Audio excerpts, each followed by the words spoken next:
Hi! Actually, switch to that one instead. Hi! Oh my goodness. I've now got a cable in my headset instead. No idea what happened. I'm so sorry. It just like... I don't know. Windows said there's not enough resources to deal with this USB hub. Frick you.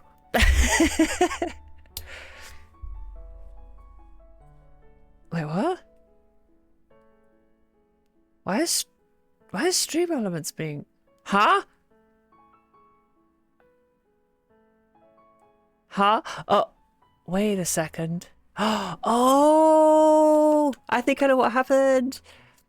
It's trying to shout red out, but I think Stream Elements happened to talk just after red spoke, before my bot realized who the user was.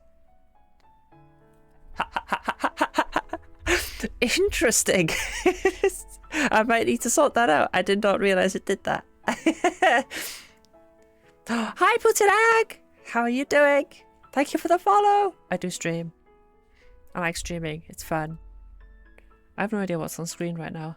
Oh god, it's the game. Whoo! Saved. Oh my goodness. Yeah, go check out Stream. Oh yeah, guys, go check out Stream Elements. Yay! Thank you, Aggie. I have no idea. I probably should be able to fix that. Trying to install Cisco LOS 3745 and getting an error. Ooh. Hopefully it's not sad this time. Hopefully we're finishing the sad. Hence the titles, Please Be Happy. Installing a Cisco iOS. Oh, you're installing networking. That stuff's hard. Good luck with that.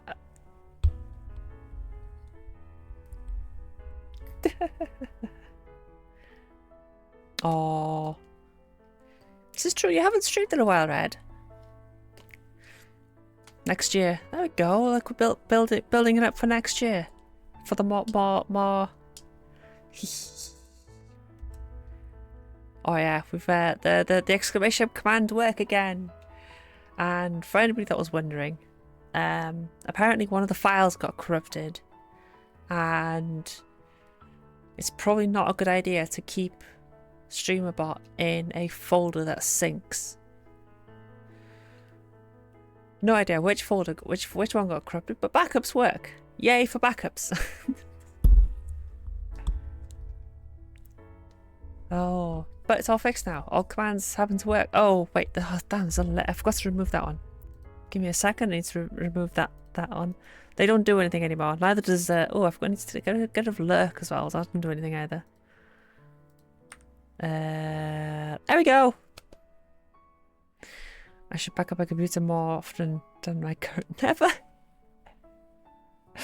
Yeah, I got hit with a never back up my PC. That was had to redo the entirety of Devil May Cry 3. That was painful. Hi Ray, how are you doing? Oh, but yes, early stream today. Well, I say earlier stream. It is an early stream, isn't it? It's a weekday, but it's holidays. And I need to try and get back into the groove. And I'd like to get more streaming. Though, I'm going to be honest, the noise cancellation, I missed the noise cancellation on my headphones. This is sad. It's making me realise how loud my PC is. Oh no. Ooh, hope that doesn't come through the mic. That would be bad. But I'm sure you guys would have told me, right? Poor PC, I know. It's the fans. It's the fans. I really need to, like... I need to get a lighter case and better fans. Maybe get some Noctua fans. Da, da, da. Oh yeah, type exclamation mark layer for PC abuse. Yosh. Well, the PC's abusing me at this rate.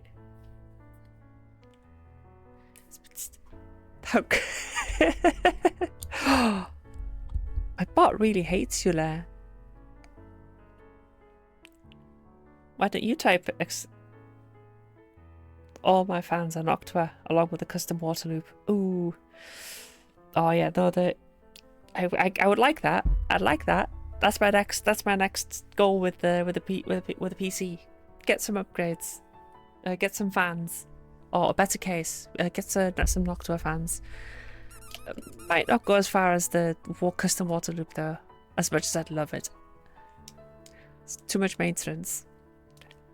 I barely maintain what I've got anyway. Ooh, let's lower the music. I don't actually... All the audio is completely out of whack now, so I have no idea what's too loud and what's too quiet.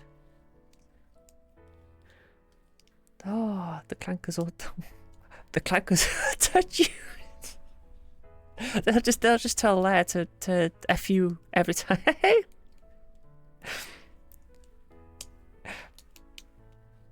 Pat pat. Pat pat.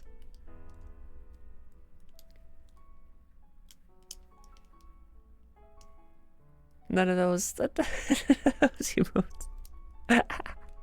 Anyway, how are you guys doing? Hope you're all doing well. Hope you're having a good day so far. And wait, the bot does. The bot just. Oh, you don't see the message. There may be a 25% chance that when Lair types !Lair, it times him out. It should be 25%. If I understand the weightings on StreamerBot correctly, then it'll only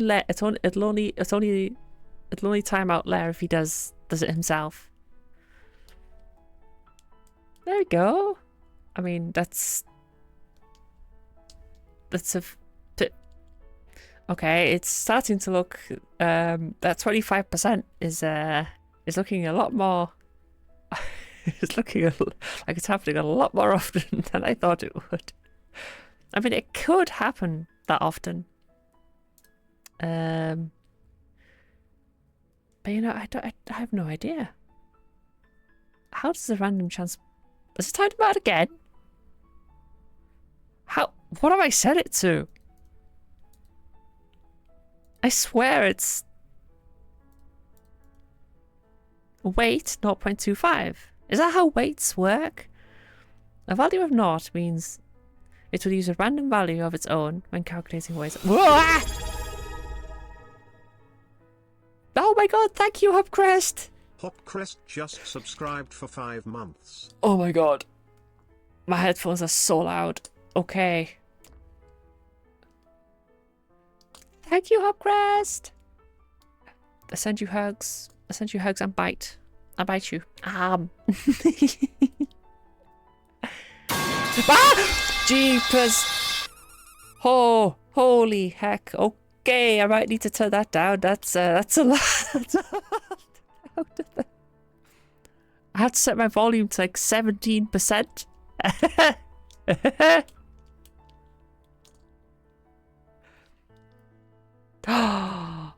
No one's in the hit shack corner today. Let's go. Okay, so I'm gonna quickly read up on this random weights thing. For the moment, you'll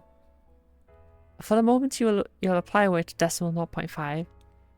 Weights are a bit different than raw percentages, although it can be treated as such if you don't want to get more involved in the calculations. Say you have 4 items and you want them to be weighted equally for randomness. You can either enter 1 or 0.25 for each weight, and the underlying code will handle the normalization of this into percentage chances. So, as I understand it, even though it's not exactly percentages, it should work that way.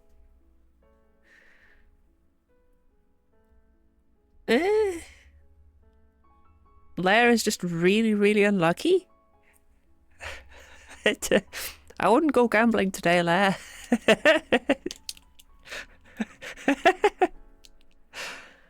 Yes, that's 0.25, and the executed random is 0.75.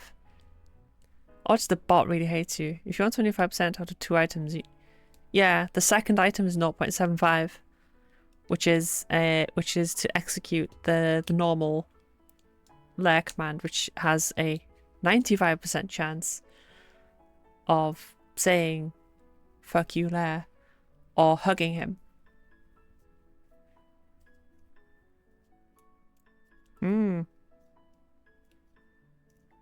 Right, did you know Seribot responds to SexyBot?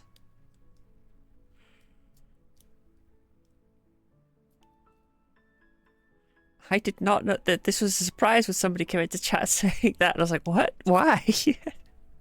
That's such a silly thing for it to react to. I didn't know. Seribot is great. Good bot. Guess I'll have to, after this stream, well, what I'll do is I'll count the number of times Lair has typed !Lair and see if it's actually working out to be 75. Oh, it seems to be working now. Up.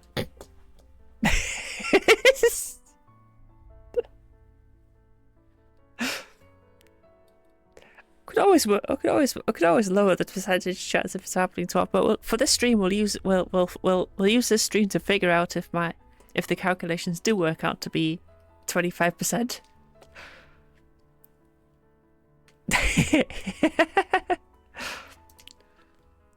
It's quite amusing looking at Lair's mod actions. So many timeouts.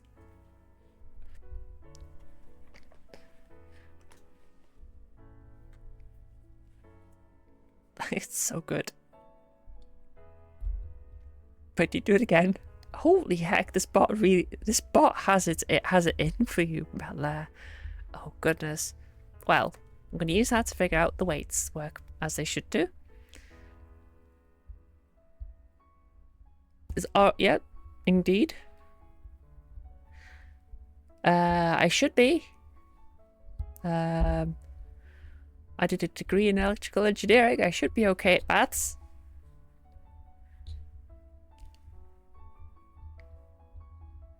Maybe. Look, it works fine. Actually, at the moment, it's actually looking more like 50-50. Welcome in, Wildcat. Oh my god, you got the rarest of them all. There's a 75% chance that you get to that menu and another 5% chance that you get hugged. Yay! Good afternoon. Oh, and the bot doesn't like that one. I might need to hug the muted exactly. Look, the bot was hugging you, and then bye.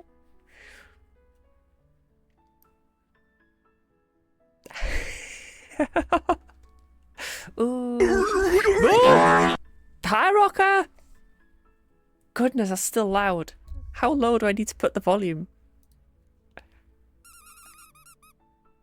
12% maybe? Hi, Tolerate.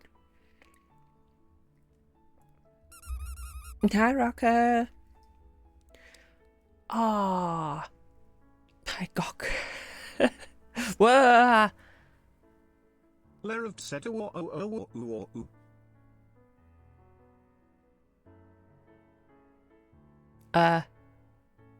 Waiting. Brian? Brian? Brian? Did it? What happened to Brian? Is Brian okay? Where is Brian? Where's my city? Talarian said who okay, back online. F you layer. Brian's okay. I have no idea what happened to your thing though. Did you get timed out or something in the middle of it? I don't know. What happened? Let's see what happens if I put it in. But no, yeah, Telerin, we fixed the bot. The bot has been fixed. Some corrupted files, and don't store it in synced folders. That was the...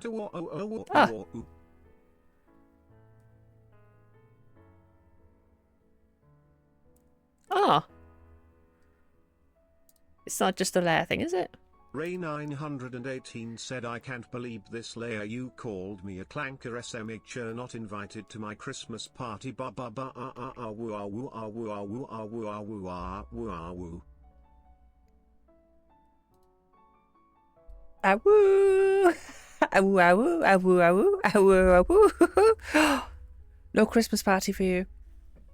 No, you're not allowed to come to the bot's Christmas party. Since Brian dies without woo. It does. Yeah, no idea why that killed that. But oh well. It's if it helps anybody craft silly Brian type messages, it's monster TTS that it goes through. Just in case you know some quirks with that one. Also, Aki! Happy birthday!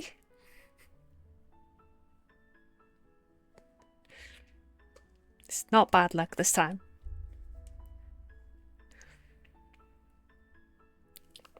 Yippee!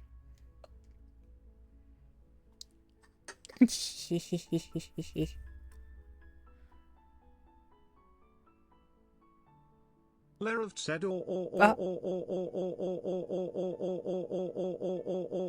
Okay. Oh, what sort of noise is that, Brian? Are you okay? Can't remember.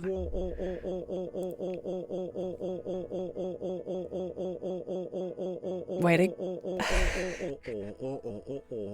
God damn it! No!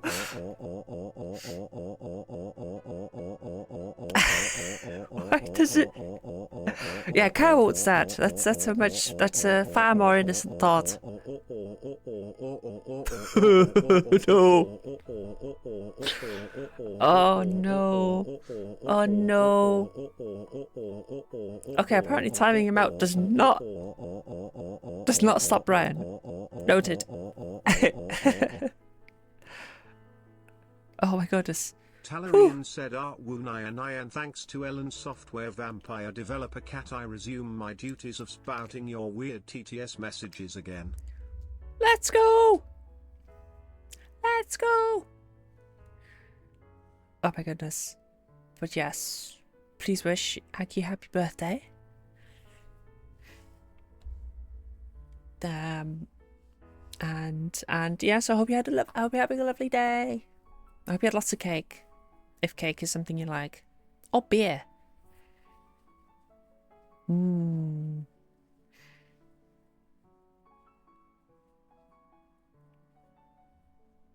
Aha! So. Ooh. No cake yet. Family will be here soon though. Yay! Hope you have lots. Hope you have. And then can the bot answer something when you say? I can make it do that, yes. It's not doing it at the moment, but it can certainly do it. It's just a standard text response, and I could fill it up with some random lines. I wonder if I should fill up like a Talarian said, Alice gut zum Geburtstag. Happy birthday. Ah! Is Brian any good at pronouncing German? Oh, wait, I should get a bot. I should get a TTS voice that can actually pronounce German. That would be an idea. Yes. But yes, Leia, I'll get the bot to say something. I don't know what, but we can get it. Maybe not now though. I really want to find out. I really want to put an end to this sad streak. What would the... God damn it. What? This is such an annoying update to my chat. It's like when... I don't know if this is intended. This probably is intended. But I'm on the stream manager, and when Lair gets timed out, all his messages are condensed to 45 messages were deleted by a moderator. And I can't undelete them just to see them, what he said. So he's genuinely vanishing, so I have no idea what he's saying.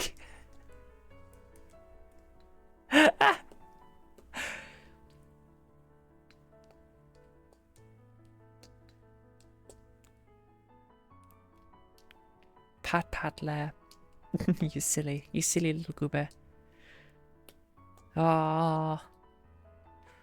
Right. Okay, time to be happy. Gonna finish the sad arc, you three, and then we're gonna be happy afterwards, right? He does. He's such a silly Billy. He is such a silly sausage.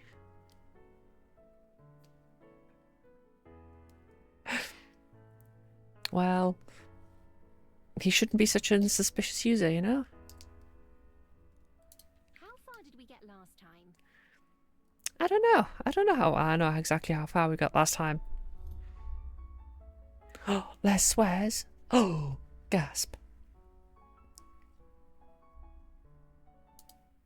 So does my bot, apparently. My bot's got a sailor mouth. It just says F you at every opportunity. Oh dear. Righty ho. Why did you decide to go to the botanical garden?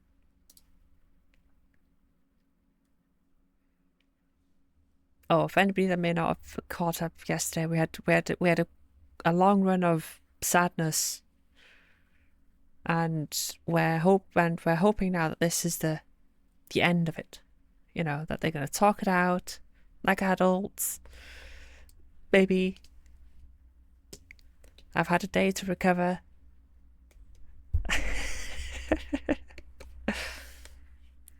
Oh dear. Righty.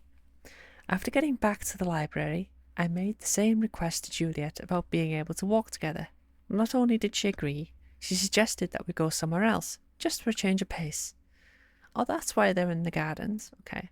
We shared a quiet taxi ride up to the Botanic Garden, not far from Cosette's grave.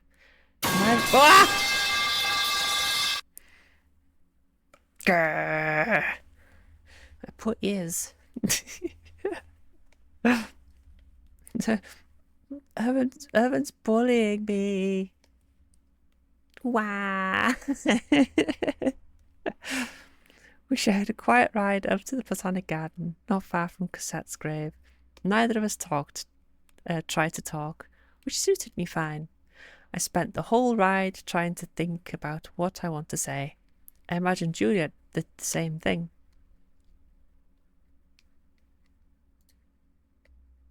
Oh, the taxi driver dropped us off close to the entrance as possible, tipping his hat in thanks as Juliet pays him before driving away, leaving the two of us mostly alone. XTX, I'm dying, XTX. No dying. Taxi driver by a construction site. Oh, how dare they come over and disturb your time off? God, who goes to HR at Christmas?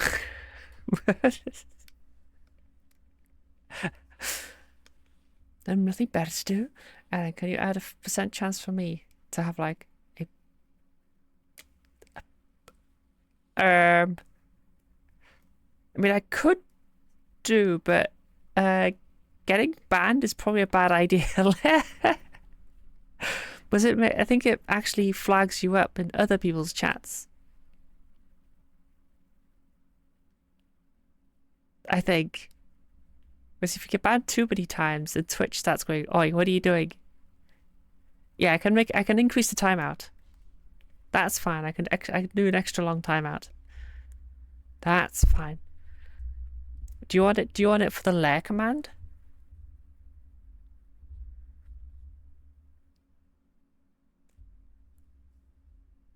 Because I could do that right now if it's that's what you want to do. Sure. Sure. Let's add it. Let's add it to the. Let's duplicate this one. Distracting me again. XDD. Let's do that one. Get distracted. Okay, so if I want that one. And how long? What's an extra min? Extra. For like a minute, extra long time. So 10 minutes. Don't execute it though, because it's I have not set up the percentage chances.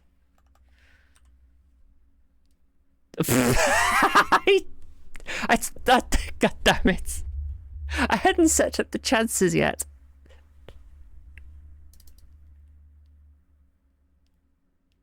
Oh, there, poor Lair. And let's decrease the chance of the normal timeout. You silly sausage. There we go. If the weights work fine, you have a 75% chance for the bot just to say either fuck you or hugs. 20% chance that you get timed out for 10 seconds. And a 5% chance. No, wait, you want 0.5% actually. Not 5%. It's too high. Oh god. Oh, wait, does weights even work that low? Sure.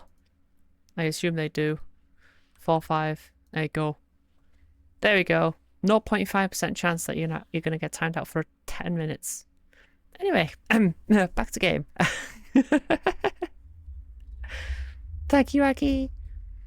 There are a few people around, but more of them are leaving than entering at this time of the evening. Ah! One of those people, a figure sitting on the bench reading, sits up and approaches us. When they step in... Ah!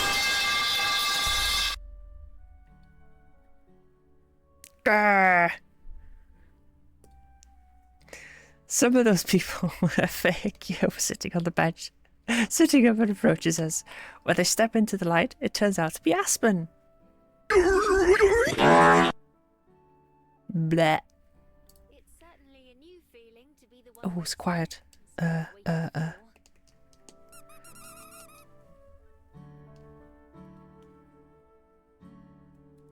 2 hours later.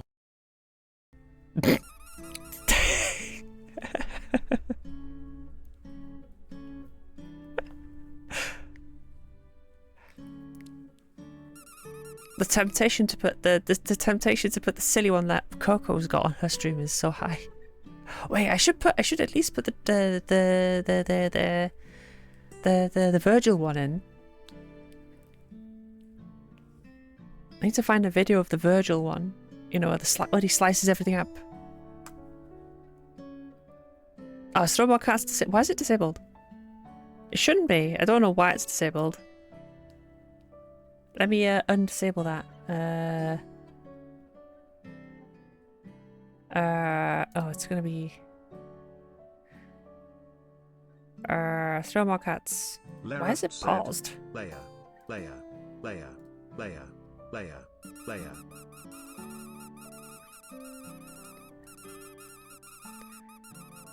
Virtual status screen's pretty easy to find. It's pretty easy to find, yeah. Oh, you got a hugs. You got a hugs layer from the oven. Hi, Aspen. Good evening, Aspen. I hope we didn't keep you waiting for long. No, not at all. Besides, I can hardly complain when it gives me an opportunity to catch up on some reading. I thought about exploring the gardens a little, but I wasn't sure I'd be able to find my way back out. There are worse places to be lost, at least. Thank you for indulging my request to come here in the first place. It was a good idea. Not to say the library's gotten boring, but... We never really go anywhere else? I feel better now than I did this morning, at least enough to make a couple of jokes. A lot of things still weigh heavily on my mind, but I'm determined not to be an emotionless rock. That wouldn't help anyone.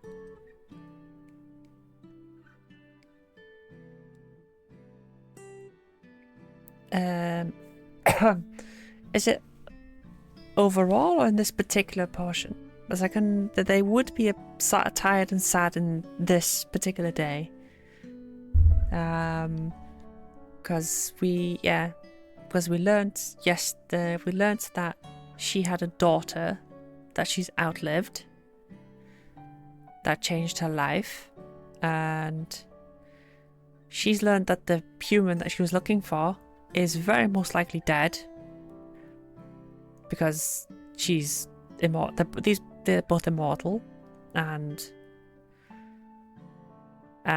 she's just sad because both of these knew that her human was probably dead, but they didn't know how to tell her. And that she's probably sad that she's sad, and she's sad that she's sad, and it's all just a big pile of sad at the moment.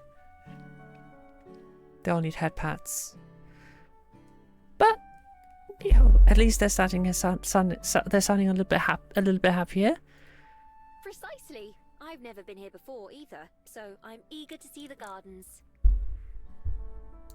It's been a while since I've been here myself, but I believe I remember a nice spot I used to visit with. Instead of finishing a sentence, Juliet simply begins walking. Her cane makes a steady click sound as it taps against the stone path. Aspen reads off some of the signs as we pass by, signs which I, of course, have never given a second glance at. Stonebridge Gully. That sounds rather poetic. Perhaps I'll use it in a story sometime.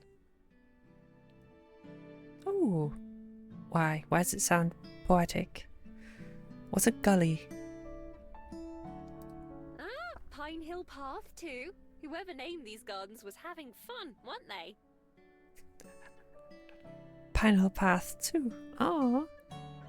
Wait, is Julia blind? I don't think she's blind. She's never said she's blind. I'm assuming she's not. As for why she has a cane, I don't know. She just wants to look cool, I suppose.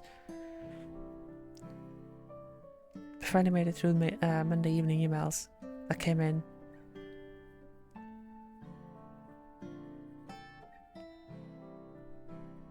If you want Vanish, you can actually just use Vanish as well. Oh, people always need... Why do people need HR all the time? I don't know. Wait, what?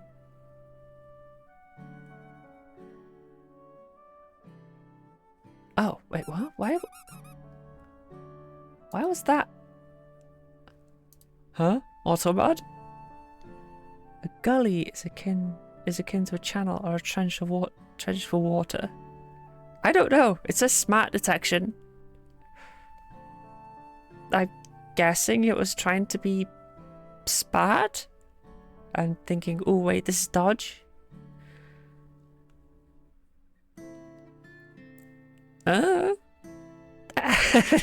Shrugs. I don't know. But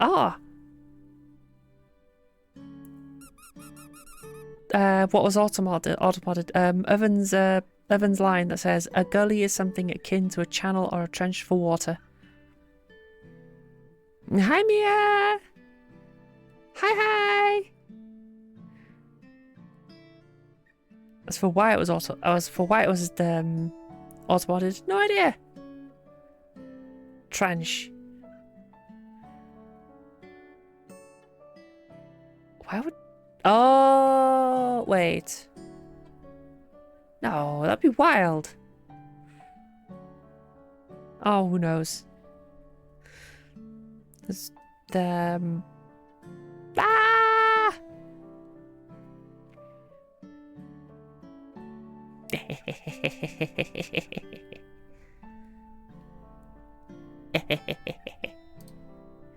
Juliet still seems preoccupied, not ignoring us, but not seeming to pay much attention either.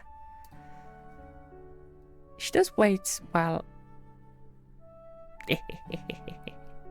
Thank you, Mia! It's a cute little Christmas hat, isn't it? How should it move? It doesn't move though. Wait, I can't even see it. Why can't I see it? Because I'm at the wrong chat menu. Oh well. I have no idea what my model's doing. I can't see it. This is sad.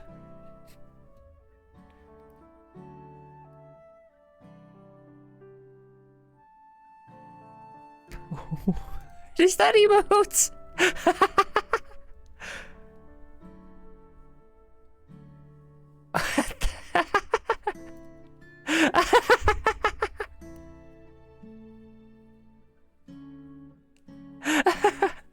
That's such a funny emote. What? Why? I'm more curious as to why it's called mellow.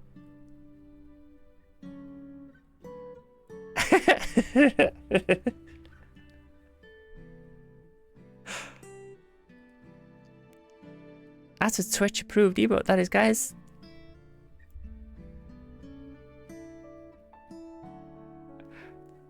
I love it when you come across freaky Twitch sub emote. Okay. Where are we? So does what? Wait, what? She does wait while Aspen pauses to read one of the big signs to talk about the gardens. She writes a little bit in her notebook, then scurries back to us. Sorry, one of the photos there caught my eye and I wanted to take some notes for further research. Oh, what have we got? Ooh! All the wiggle emotes. Oh my goodness. Of course, Queen Cat. Wait, that's just stupid. What's the weirdest emote? And it got me wondering now. What's the weirdest emotes I've got off Twitch? Most of my subs ran out. I'm sure I got nothing.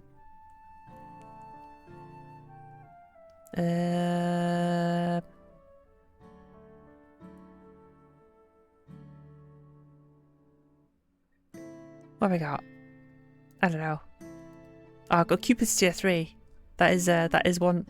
Wait, this is my own channel. Which means I can gigantify whatever the hell I want for free.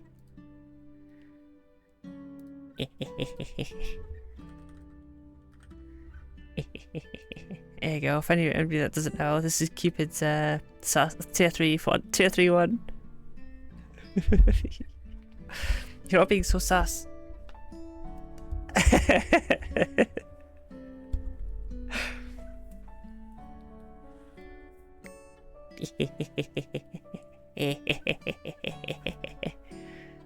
One of the photos caught my eye and I wanted to take some notes for further research. I didn't realise there was more to this park than just this one garden. Oh, so much to this.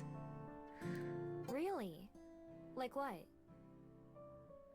There's an old estate for one thing. Also another garden just for native plants. Oh, this reminds me. I wonder if there's a garden for all the poison plants. There's even a cemetery not far away that's apparently part of it. Oh. A steady rhythm of Juliet's cane misses a beat, but she keeps walking. After a short uphill stroll, we reach our destination.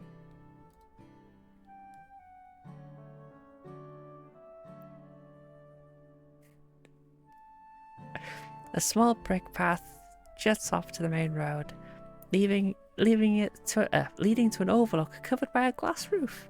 There's a handful of benches around, but all of them are unoccupied.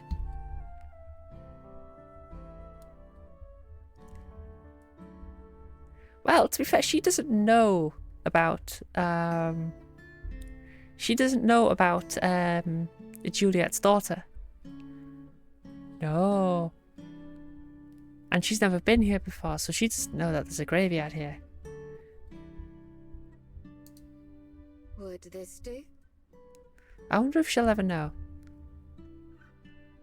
Oh, Juliet, it's breathtaking. I have to agree. Can I see it? I kind of want this. I'd love to have, like... I'd love to go to something like this. Aspen walks slowly to the edge of the overlook, pressing a hand against the glass as she looks over the view. I stand beside her and do the same. We're higher up than I thought, with a good view of the rest of the botanic garden from here. I even spot the main gate. Far across, the same rolling green hills that I noticed a couple of days ago tower over us. Though she smiles, Juliet doesn't join us, instead sitting down on one of the benches. What do you think, Miho? How does it compare to some of the sights you've seen? Bonk! I'd love... That's one thing I do wish. I wish I had a big enough garden to do that. Hi, Emmy! How are you doing? Ooh, the bot caught you this time. No escaping the bot today. Hi! I need to get the bot to respond to you.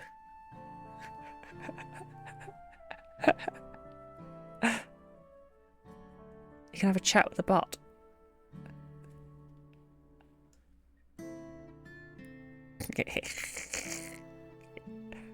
Just tie the bot to an AI and have a chat. That'd be a terrible idea. You throw Lair at the bot. Oh, the bot hugs Lair. Catches him and hugs him.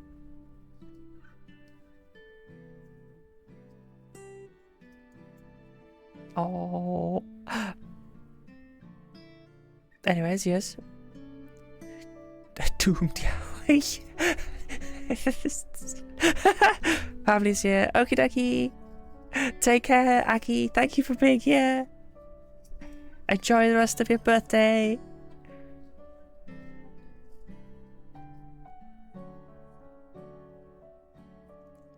Oh. Poor bot. Poor Rai. And the bot.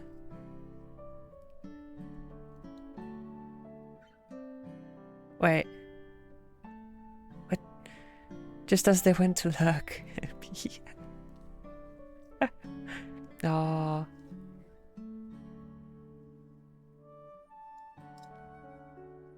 Yes. How's it compare to some of the sites you've seen? It's pretty nice. I like the view from up on Mount Victoria better, though. Oh, it's been quite a while since I went up there. Perhaps I should see it myself sometime and compare. You should come up with us. You should. You can see the library from the top. I used to go up there to clear my head before I started living at the library. Note to self: Aspen. Take Aspen up Mount Victoria. I'll be sure to invite you along then. Oh, okay. She's going to invite us instead. She lingers for a moment more, gazing at the darkening sky, before taking a seat on the bench across from Juliet. Thank you for the lurk, Rocker. Hope you get all the foods. Nom nom nom nom. Only I stay standing, pacing back and forth. Despite the pleasant chatter just a moment ago, now that we're all here and settled, both Aspen and Juliet sit quietly but expectantly, waiting for me to speak first. You did invite them. Since I was the one who asked them to come here, it falls to me to start the conversation. But where do I even begin? It should be. I think the studio only makes Yuri stories. This would be the third VN I've played from this studio. No cottage, no.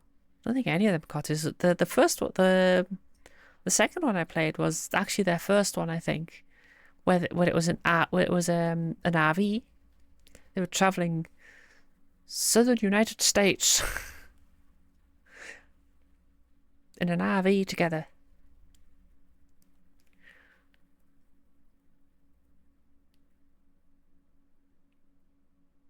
I know, right? It was good though. It was good. I've been thinking about it all day. And I've decided that maybe I should just start at the beginning, the very beginning.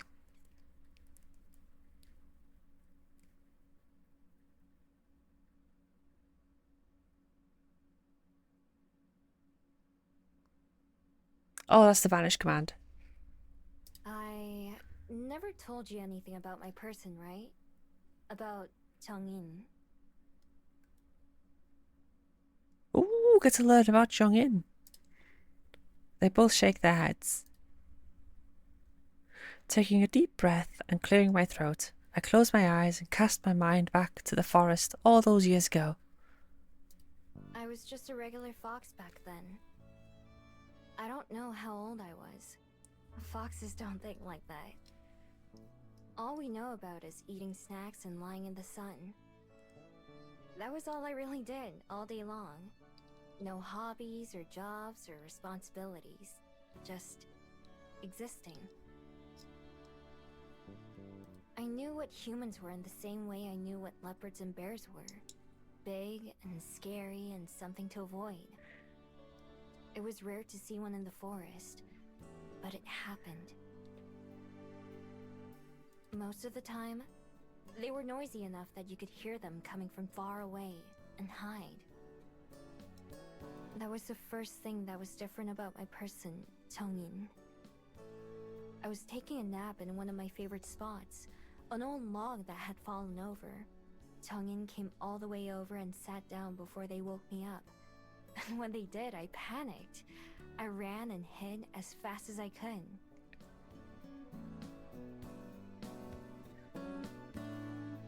Ah, he got timed out. He actually hit the 10-minute one.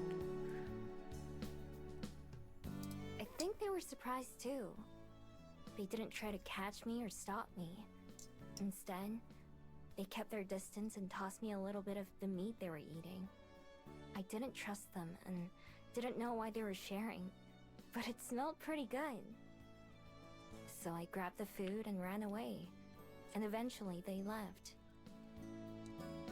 When I went back to my log the next day, Changin showed up again too. I ran away again, but they still didn't chase me and let me come back on my own. We did the same thing the next day, and the next day, and the next. Then, one day, I was in a new part of the forest. I liked wandering around even as a fox. I wasn't paying attention to where I was going, when suddenly, it felt like my leg was on fire. I didn't know what it was at the time, but I'd walked right into a trap that a hunter left.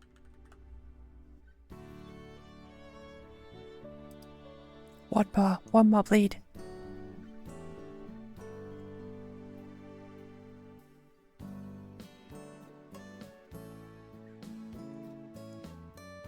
Oh, it's when I backed it up, I forgot to change the numbers again.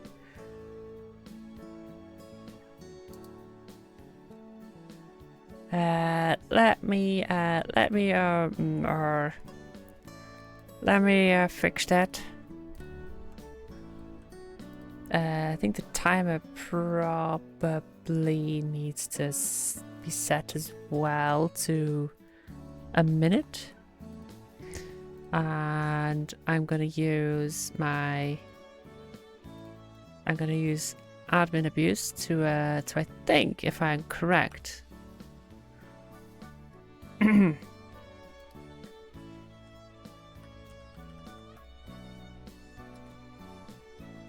Oh, it's on cooldown for you guys.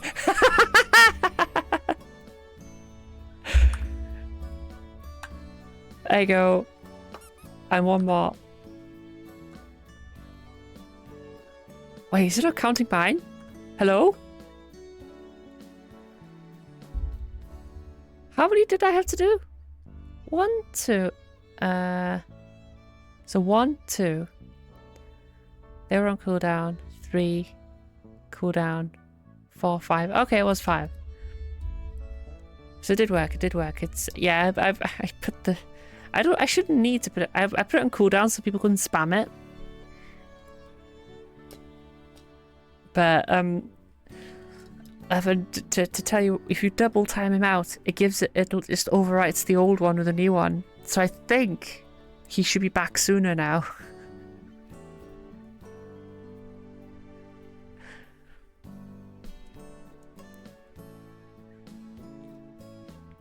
I said bleed 4 times. Talarin said bleed once. Bleed should be disabled now, so... Ooh. Yeah, I forgot there's a cooldown on the bleed command as well. It's shorter than the bite command, because obviously it's not supposed to be able to trigger it midway. Also, hi Elarim! Hi Rushi as well!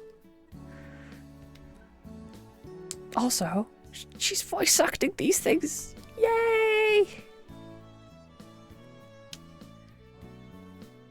I couldn't move as much as I tried, and it's still the scariest thing that ever happened to me. I was sure I was gonna die. Finally, Tongin showed up. At first, I thought they were there to finish me off. Instead, they were worried for me. They knelt down and got my foot out of the trap, and then wrapped it with a part of their shirt to stop it from bleeding. That was when I finally figured out they weren't going to hurt me. Aww. I kept going to the grove to see them, and they kept being there. I let them get close enough to touch me after that. Still, they didn't do it much. It was only to check on my leg and make sure it was healing okay. One day I went, and they were waiting like always, but they brought a lot more food than usual. And they gave it all to me, hardly eating anything themselves. Oh, good damn ads. Hi Vulgaris! Welcome in. How are you doing? Gonna wait 3 minutes for the ads. I'm gonna use this time actually to grab a bit of water. Oh, I forgot my headphones are now stuck to the computer. This is sad. 1 second.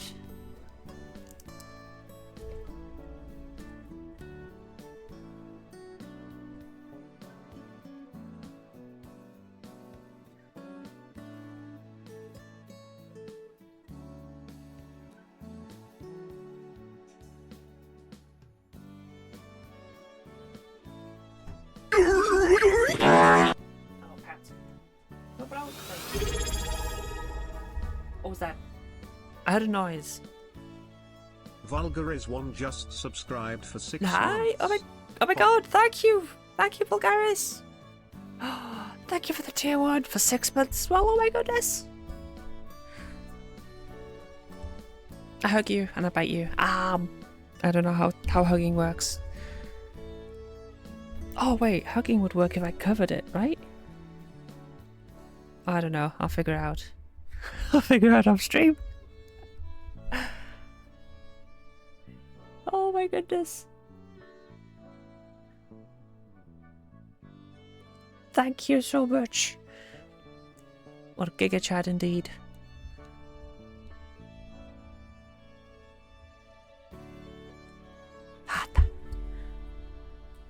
Giga Chat. Every time I see Giga Chat, all I can hear is Shumimi's Giga Chat.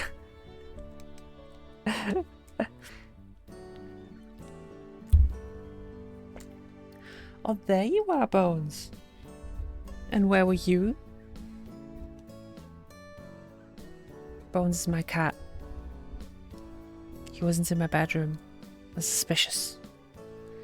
But he's here now, though. da da da da da da da da da da. But who knows what they're up to, you know?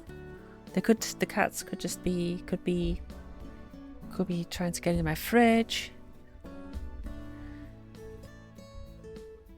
Maybe do be cool like that, yes.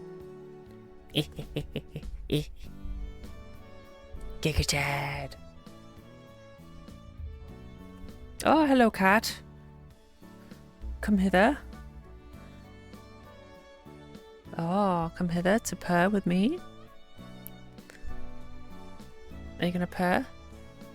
Oh, it's finished. Let's go. Oh, let's plug that back in there just to stop it from complaining. Laptop.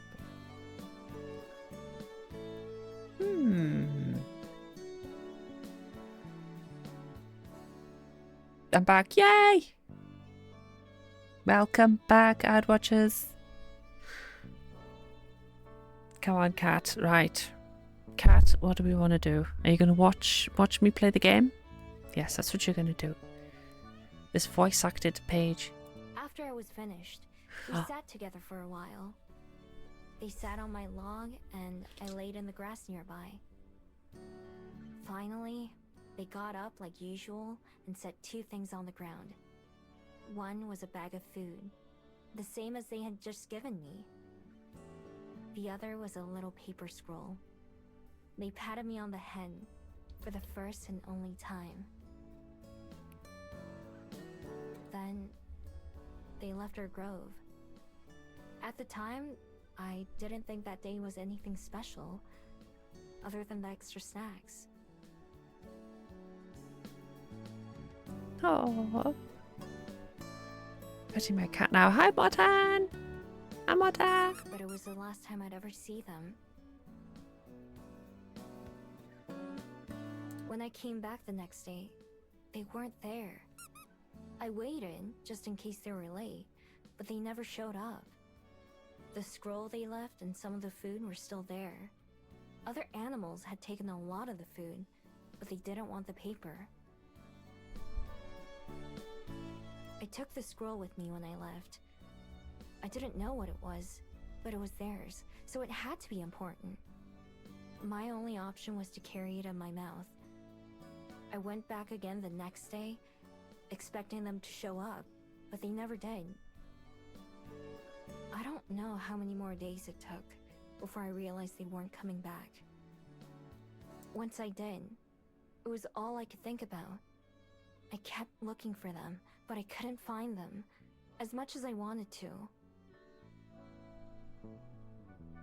I didn't even know why I wanted to see them so badly. Just that I did. While I was thinking about that, I started to choke. Something came out of nowhere and was stuck in my throat.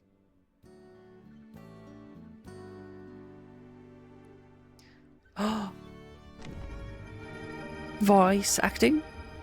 You Mortan, you trained Aku's amazing voice last night.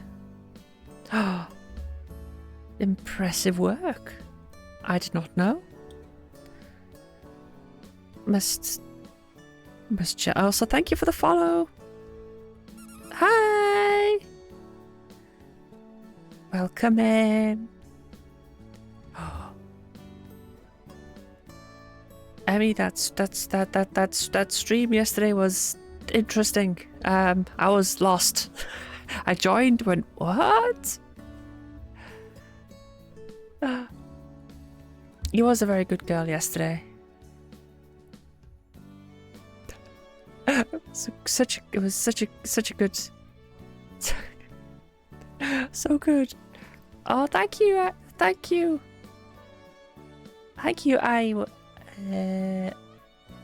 Yeah, thank you, It was so good.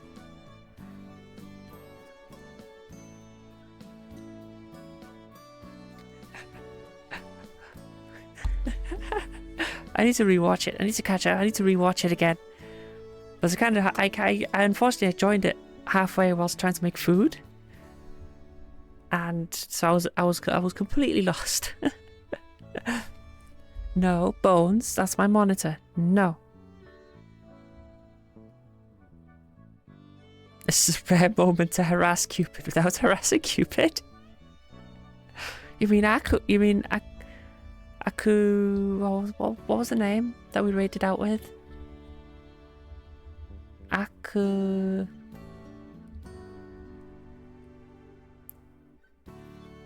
He's trying to high five. Acapella. That's the name. Acapella. Look, I forgot. Okay, I rated out. I pasted it, and I thought, oh, that's pretty clever name, and then forgot what it was. It was so good.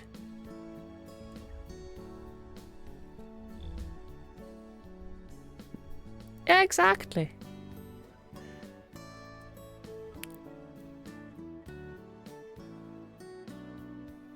Finally, I coughed it up. A bead. I'd never seen it before, and definitely never swallowed it. I left it and went back to my den, but it was waiting for me there too. No matter where I went, it was always waiting. So finally, I touched it with my nose. Oh. I'm gonna try and get Bones. Bones, come on. Bones, go on. Say hi to the chatters.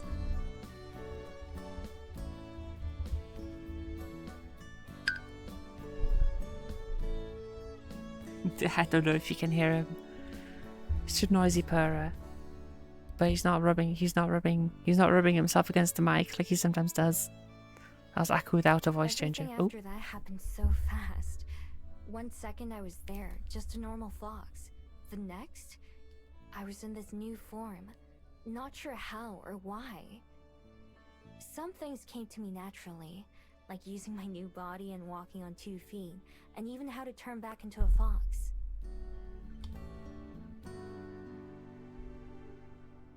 I should do, yes. There's some pictures of Bones on Discord in the pets channel. I should post more pictures. I got another cute picture the other day. I should post that. It's both of them. I think Bones was blepping as well. He had his little tongue out. It was so cute. But I still thought like an animal and acted like one. I didn't know any words that I could even think with. I had to learn those and all kinds of other human behaviors the hard way after getting chased away from villages and strangers that I met. Over time, I learned how to hide and blend in and steal and just how to survive. I followed Jungin's scent all the way to the ocean. I'd never seen so much water, not even close. You're also a cat lover? Yes, of course, so good. That's what I did as well. I waited until I got my own place. I grew up with cats at my parents'. We were always known as the family with too many cats. I think our height was we had 20 cats at one point, which was evidently too much. But hi, Mr. Tinas. But I was so cute. Wait, the bot didn't bug out this time. Oh? Interesting. I wonder why it bugged out for red earlier.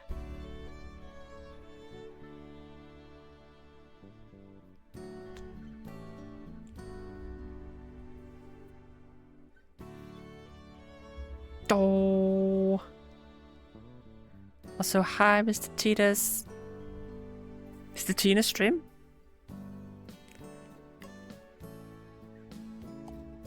Mr. Tina's karaoke?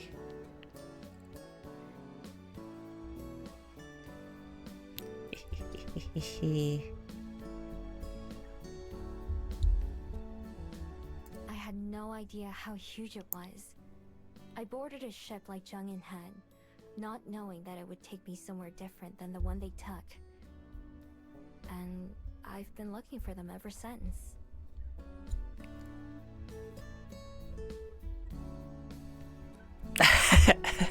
Ayo? I read that. Ooh. Well, I hope you have fun.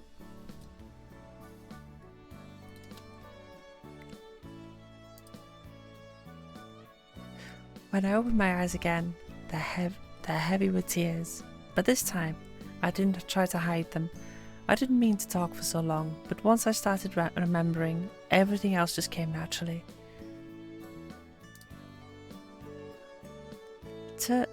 Turning to face Aspen and Juliet, I see they're crying too. Oh, Miho. They sound like they were a wonderful person. I can see why you never stopped searching for them. They were truly special, weren't they? Yeah. Yeah, they really were.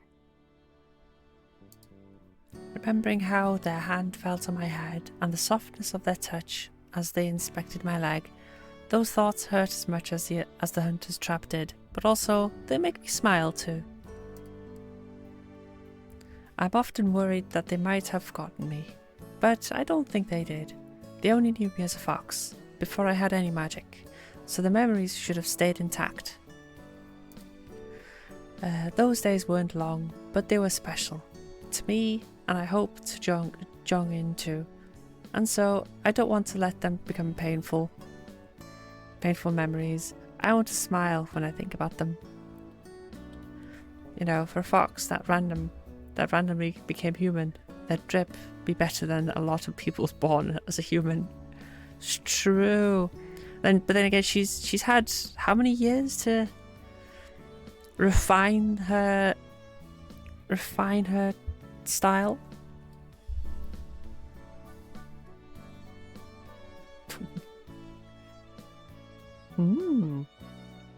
Just 300 years. Cat.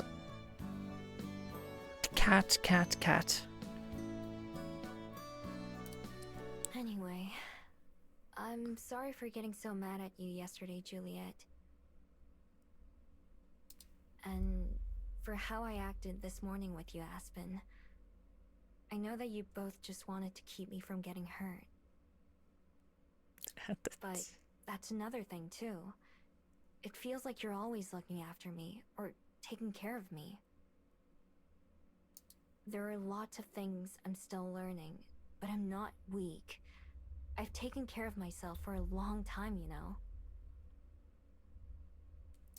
So, I don't want it to be like that anymore. I want you to be honest with me from now on, both of you. Even if it's something that would make me sad or angry.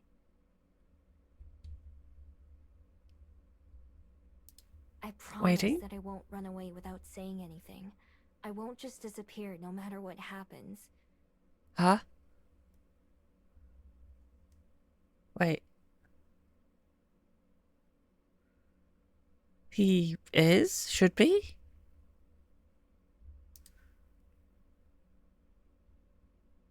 Yeah.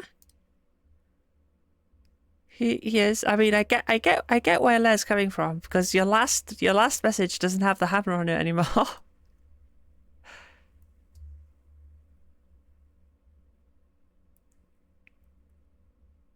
How strange.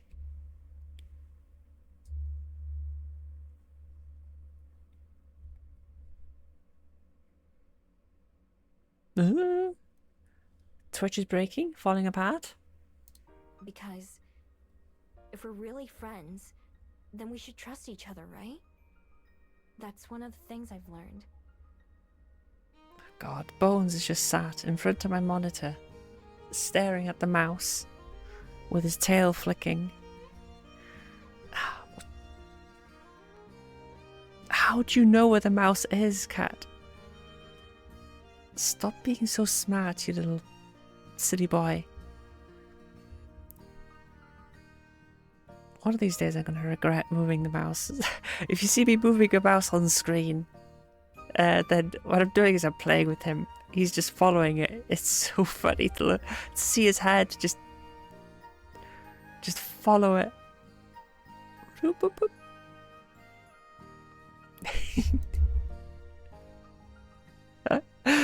Having said everything I wanted to, I finally sit down, taking a spot between the two of them, just like at breakfast every morning. For a second, the three of us sit there quietly. Then Juliet begins to speak. I hear what you say, Miho. And I agree. You're not the only one still learning things, you know? I have a long way to go to. Oh, For years, I felt it for the best to remain open, but guarded. If I maintained a comfortable distance, that's some of the even mouses. from those I call my dearest friends, then I would be protecting myself. Yeah, that's the message I put in there.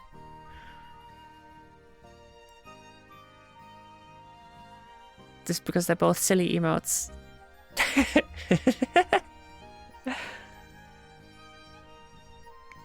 By never getting to know anyone too well, by withholding any meaningful details of my life, I thought to avoid the pain of loss again. But all I've done is keep myself from experiencing that joy of companionship again, while even causing hurt to others.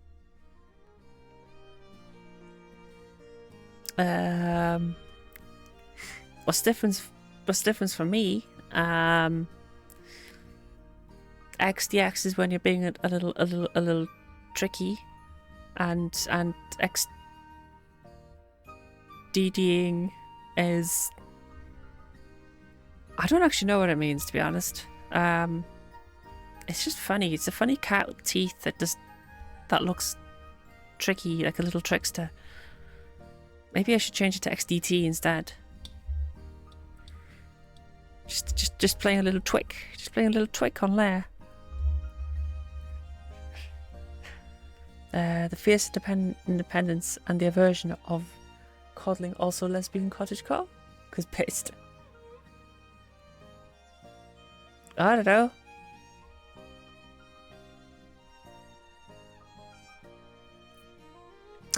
It's fierce independence and aversion to coddling also.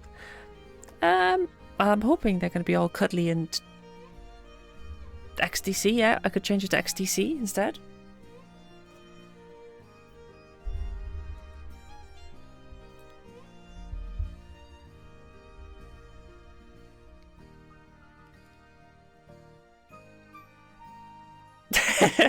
I don't know why I do that though.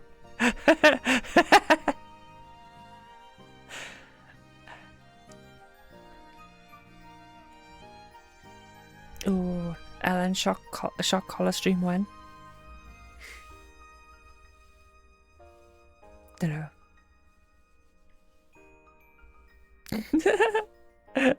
time up for Raider chat.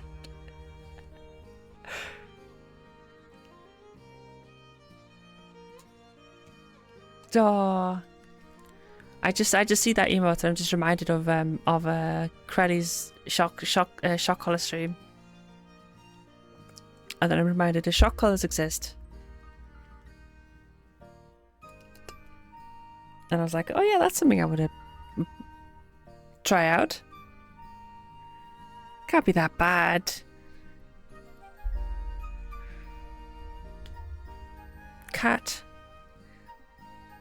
Cat,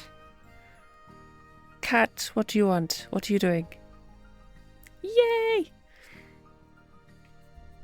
Oh my god, you won't leave me alone. Depends what I do with it. It's true.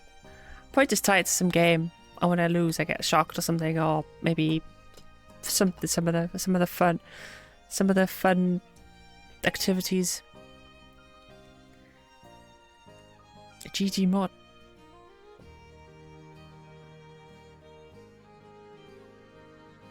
What I do? What I miss? What I miss?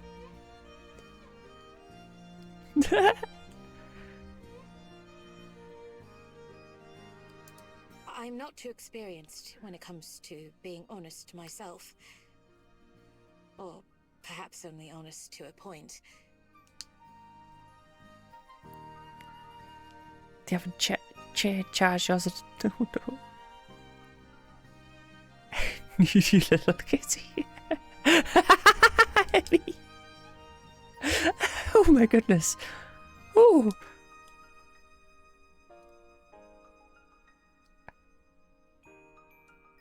Flooshed? Flooshed?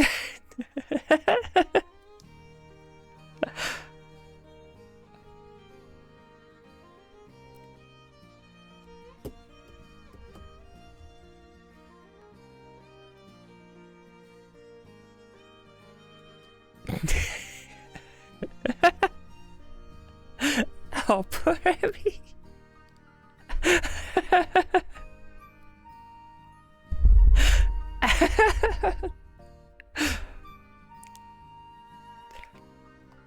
Down her end. Oh. Wait, is that down atrocious? It's amazing. It's amazing. It's my chat. I like my chat. What are you eating, cat? No, don't eat the charging cable. Bad cat. Nah. Wait, which one's that one? Oh yeah.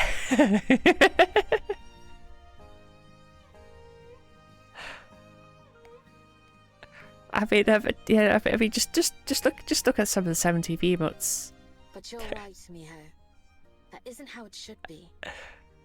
From here on out, I'll endeavor to be more open, more real, with both of you. For myself, and for you. I don't know, Lair. I don't know what's happening to his badge. That's my answer to Shrug. It's probably Twitch is losing. I think it's a Chatterino bug. Yeah, I'm losing it on. I'm losing it on Twitch side as well. Just cheered 10 bits. I'm guessing it's Twitch messing about with their I'm guessing it's Twitch messing about with oh, cats, don't sit on things. I know there's a bug. I think there's some bugs with the head mod roll, so it's probably Twitch losing its mind on that particular badge. Super.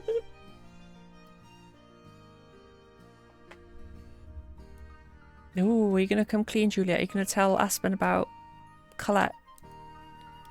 Juliet looks in our direction, but in particular at Aspen right now. As such, Aspen, there's something that I'd like to tell you. She begins telling Aspen about Cosette, in much the same way she told me yesterday. I sit quiet and think about what she said.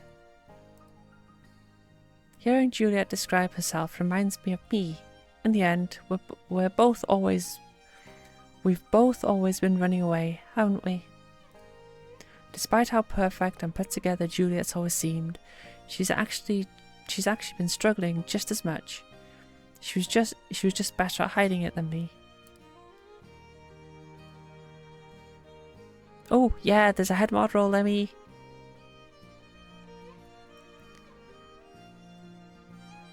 We've already got a head mode. It's Eli.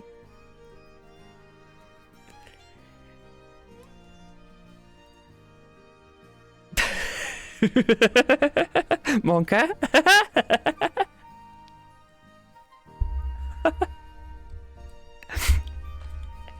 And this is what the head mod can do.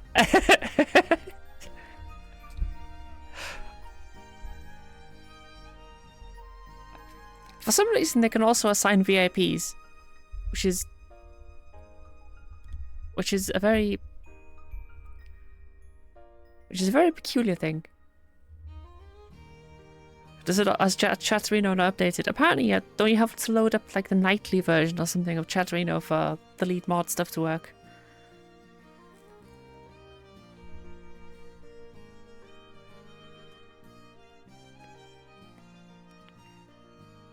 You can sneakily unmod. You can if you're head mod, yes. Head mod is such a peculiar role, the way they've done it. It's also you can have more than one. You can have as many as you like. You can make everybody a head mod, and I think they can still only delete their own. I think they can delete their own message. Oh, what game is that? This is Please Be Happy. It's a Yuri Vian visual novel. Let's see. As Juliet recounts the vow she made in honor of Cosette, I see Aspen is listening with rapt attention, like when she gets too absorbed in her books. When Juliet finishes her story, both of them have to wipe their eyes. Aspen rummages around in her bag and pulls out a small pack of tissues, offering one to Juliet before noisily blowing her nose and wiping her eyes. Wait, I just realised something. Wait, it's so weird. It's a suspicious user still monitors you even though if you're a mod. It doesn't remove it. Interesting.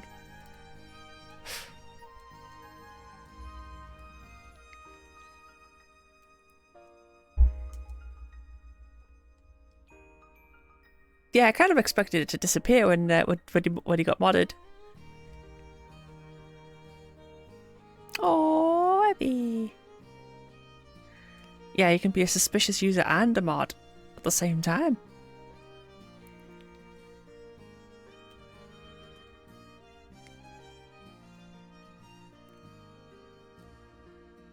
When Julia finishes the story, both of them have to wipe their eyes.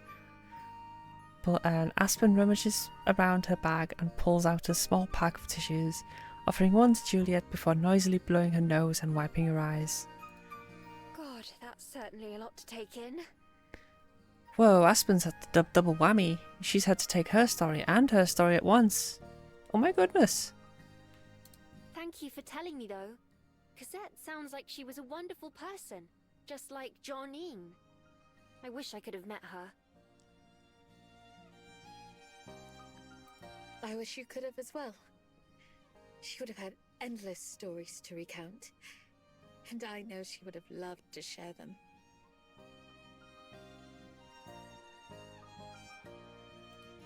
As for all the other stuff, first of all, I promise, to both of you, I want us to be truly friends as well.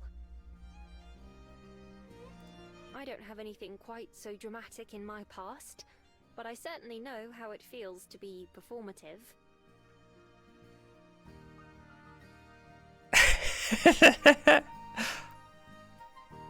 I don't know. They need to get closer first, Lair. Why don't we give him the stream key when you're at it? What does Super Admin on 7TV give you? I can hardly fault you for curating your self-image when I do the same thing.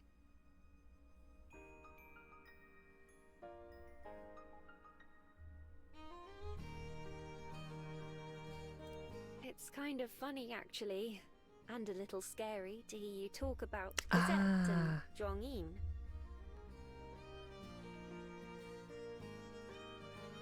Because, as someone who will one day be past tense, I often wonder about how I'll be remembered when I'm gone. Not that I expect that to be any time soon, but still, I hope that someone speaks of me just as fondly someday. There will be more than enough time for me to worry about that in the future, though. Right now, I'm glad we had this conversation. Oh yeah, she's the only one that's mortal among the three of them. It was worth the near panic attack I had earlier, wondering what would be said tonight. Me too. I still have a lot to think about, and I'm still sad.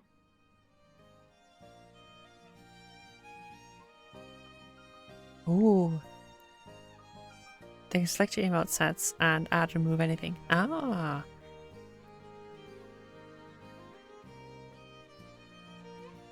Wait, I should give my mods the ability to mess around with emote sets. But I don't want to be sad forever. I know it's not what they would have wanted for me either. Ooh.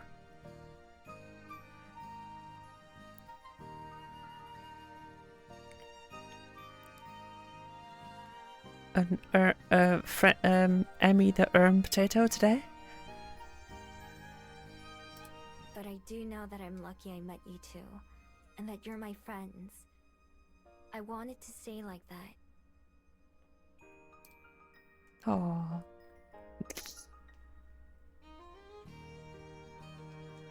My cheeks burn from saying something like that out loud. For the first time ever. But I liked saying it because it's true. Although I'd already made up my mind to stay, it's sitting here in the middle of the gardens that I know I made the right decision.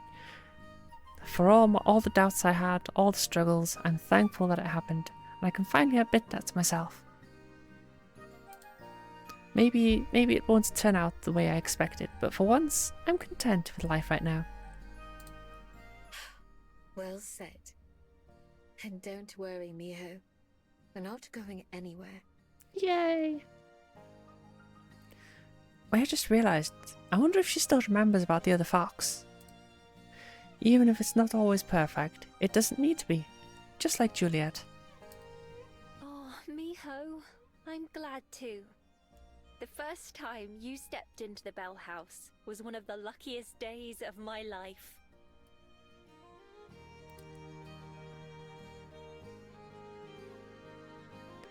All I have to do is keep trying, like Aspen. Oh my goodness!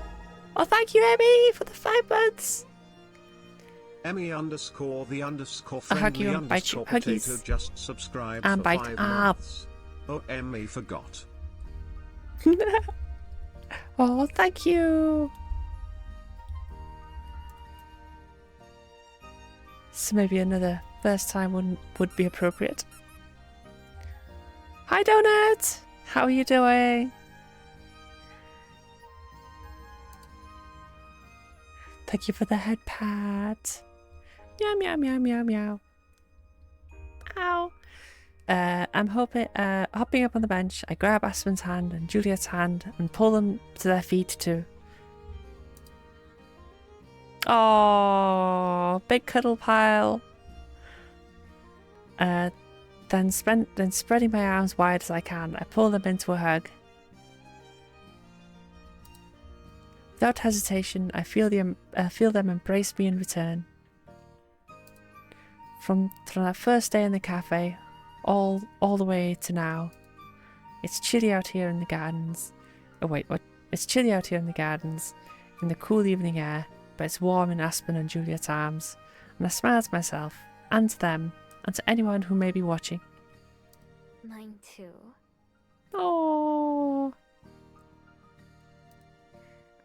big hug pile. After spending a bit more time walking around the gardens last night, Juliet and I went back to the library, and Aspen took the bus back to her apartment. Once we got back, I fell asleep almost immediately, my brain finally getting some relief. God damn it.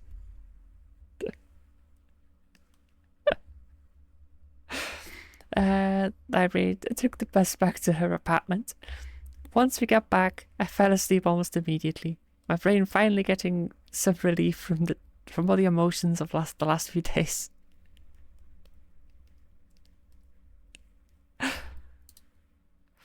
In the morning, once I go downstairs for breakfast, it's pleasantly familiar.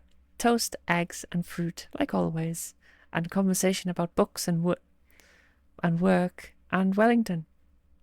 Oops. After cleaning up, but before Aspen departs, Juliet clears her throat. By the way, Aspen, I do believe this weekend is Oh? a special occasion. Am I correct? Oh, hi, Pastel. I had been trying to ignore that until now, but yes. Is it somebody's birthday? Wait, what? What happens this weekend? This Friday is my birthday. A brutal reminder that, like we just discussed, time won't wait for me. Whoa! Humans have parties for that, right? Are you gonna have a party?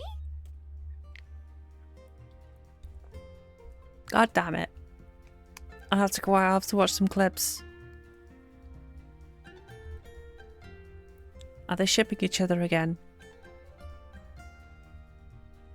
Oh, they're talking about Johnny Silverhand. They're shipping each other, of course they are. Oh, the silly twins.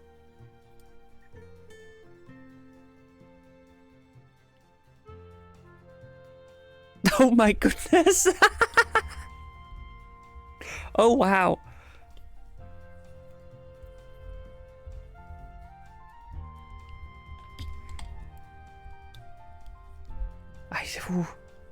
Self-proclaimed lesbian arc.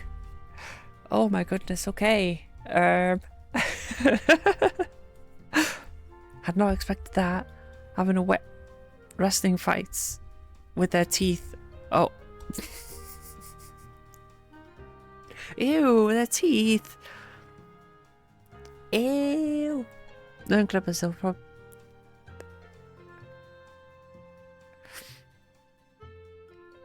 No, the teeth. I mean, I suppose that's probably as far as they can go. Clippers hate shipping twins. Yeah, they won't do it. They won't do it. You might get one or two that might do it, but I don't think the big ones will. I think it might bring them into drama they don't want to deal with. Cowards.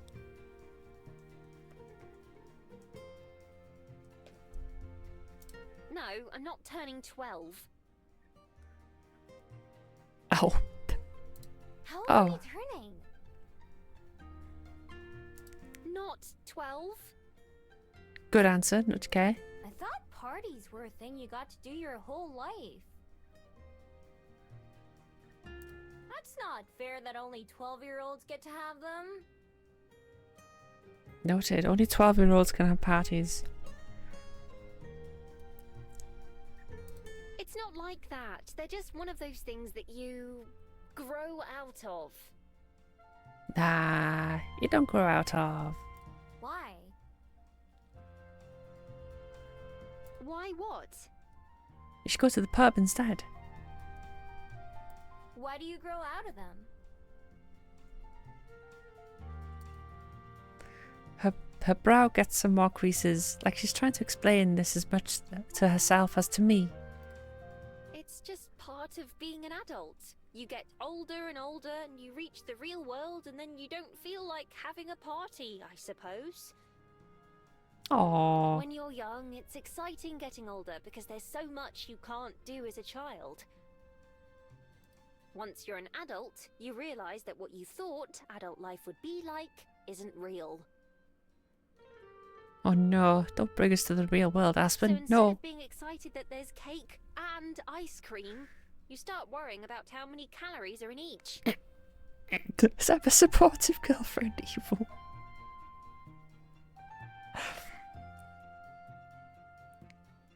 Stop being sad. Be happy. Can we all just have the birthday party? Aspen, you're a downer. Have a birthday party. What's a calorie? Good answer. Never mind. You know, Miho has a point. That's what you do at Christmas. You ask what's a calorie, and nobody knows. So you should eat as much as you like. She does? Of course. I do. I'm excited for alcohol and nobody ever stops me.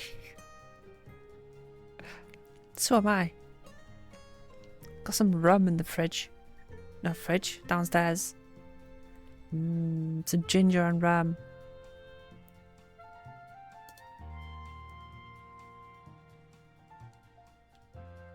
What? That's kind of wet.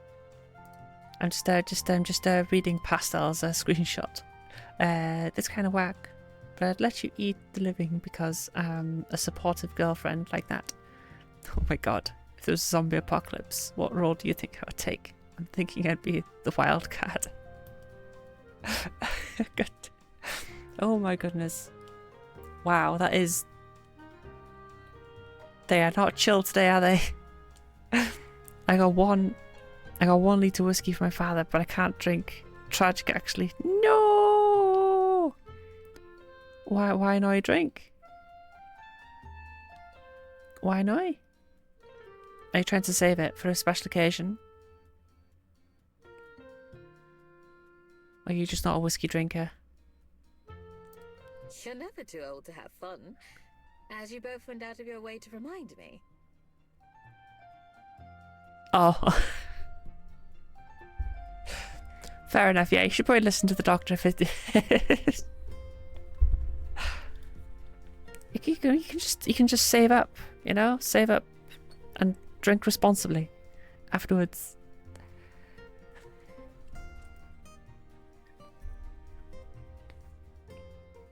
"25 can be just as much a reason to celebrate as 5. Good.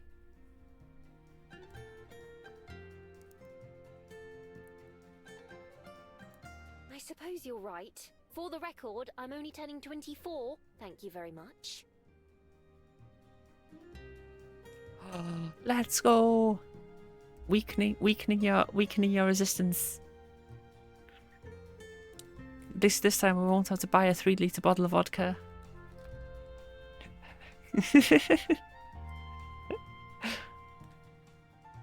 Still, I'm not the partying type. Plus, I told my parents I'd go visit them this weekend.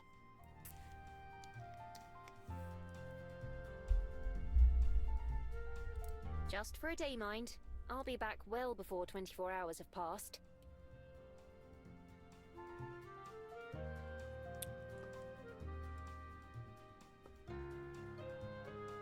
That's a terrible idea. Not a vodka. No. I did that. Not as a bet. I did it. Terrible idea. Ew.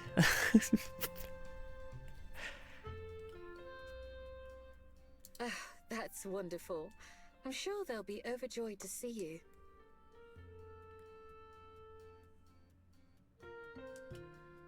I'm sure they will be, at least for a little while.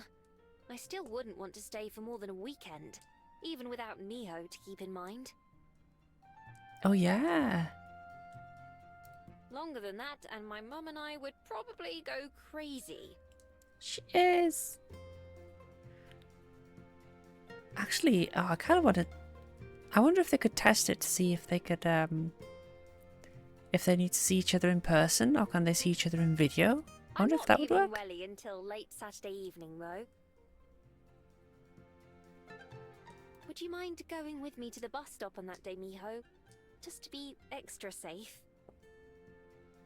Whiskey test. That's why you find some random person, you know? You say hi to them and find an excuse to have a video call with them. Yeah, of course. Yeah, I wouldn't test it with my friends. That's a terrible idea. Even without a party, would you let us treat you to dinner on Friday evening? We can go wherever you like. Ooh. That would be nice, thank you. No gifts, though.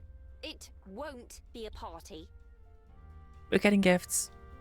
That's easy, because they wouldn't know what to get you anyway. Where do you want to go? I'm not sure yet, but I'll let you two know. Maybe you can come over on Friday evening, and we'll go from there. Time to nom on the pen and paper. Come over? Where? To Aspen's house. To my apartment? I do have my own place to live, you know. And, well, it isn't anything special, but I felt I should at least let you two see it. Only if you want to. Of course I want to! Yay! I mean it. It's the definition of average. I'm not even sure if it can fit 3 people. Bet it's an amazing apartment. I lived in a Oh. dirt hole for most of my life. I can handle anything. Can you? Oh, yeah, I Good suppose you point. can, yeah. You'll Yeah. feel right at home then. Who did? I'd love to come visit as well. Thank you for the invitation. Ooh. Great. I'll clean up and make sure the cats are on their best behavior. It's been quite a while since we've had company. She wants to spoon her? Wait, as the big spoon? She wants to be the big spoon? My god, they're so down horrendous.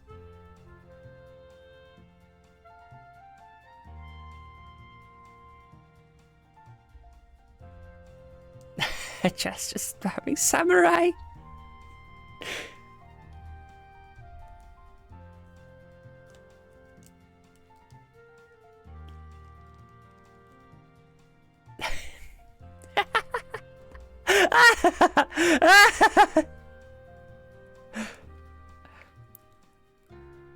She wants to do the spoon.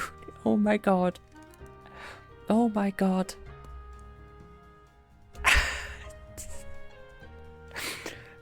I have a feeling that she's not used.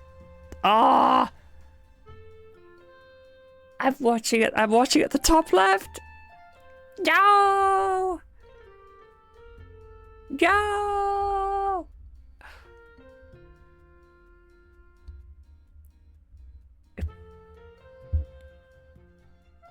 The thing is, the sooner you can spoon me, the better.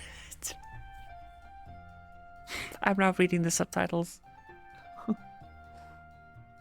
So I had to only build a base. You have no idea how it does.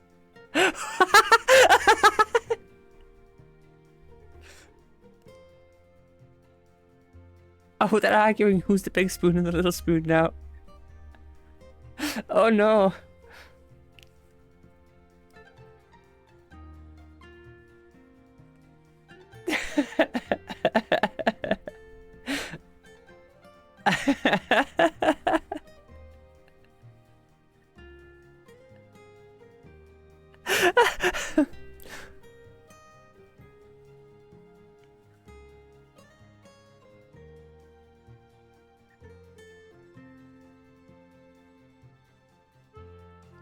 Oh my god.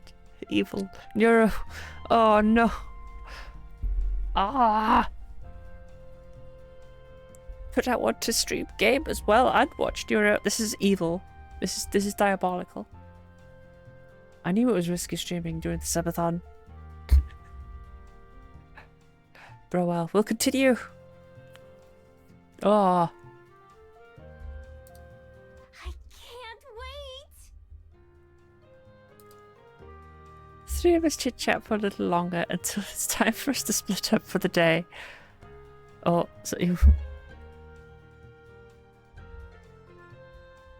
What's. I know. Just leaves them both completely unsupervised. Oh my god, what did they say now? This subathon is such a roller coaster. It's got lots of feelings, deep talk, and lots of talking about emotions, and then you get these two, and then you got Nero being freaky about Johnny Silverhand, and then you got the lovely meeting with Camilla yesterday, and now we're getting the twins spooning each other.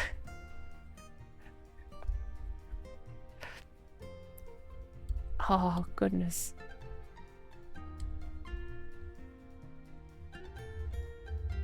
Wait, what did she just say? Oh goodness. Oh god. Miho, do you have any plans for the day? Not yet. Why? I was planning to go see a movie soon. Would you like to come with me? Ooh. You're more than welcome to, of course, Juliet, but I imagine it's rather late for you. Unfortunately so. I'll be up a while longer.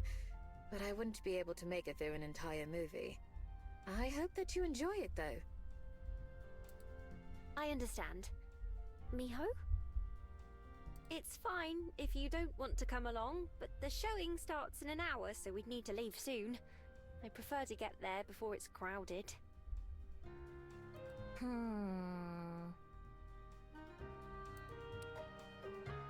Oh no. Oh no. No! No, the game! No! I have to do choices! No! Gameplay. Why?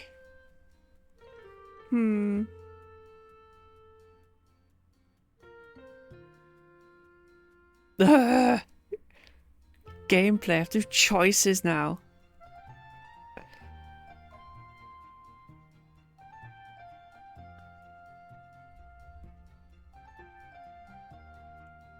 It would do.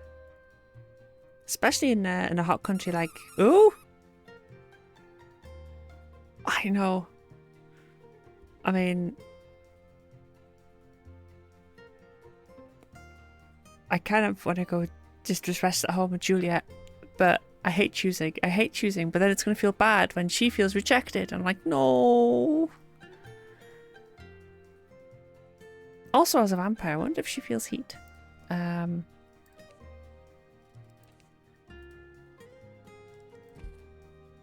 Okay, this is what save points are made for.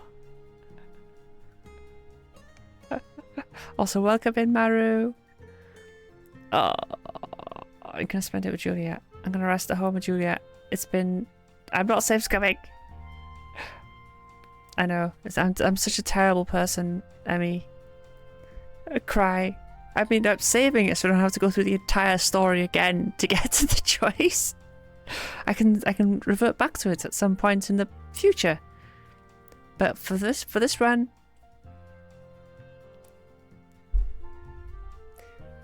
yeah, I have to. Otherwise, you'd have to go through the entire game again. You don't want to do that. So rest at home with Juliet. That's what I'm gonna do.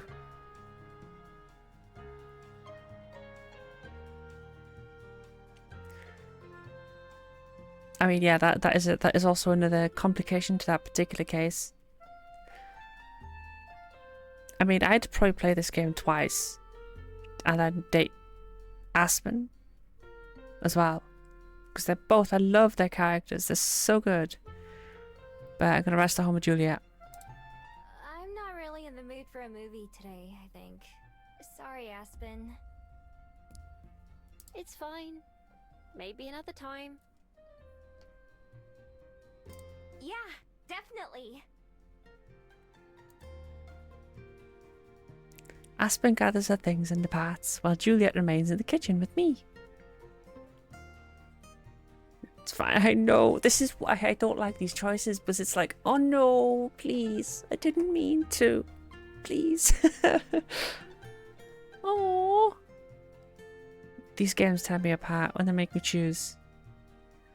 So, you're not gonna go to sleep yet? It's the time you usually do, right?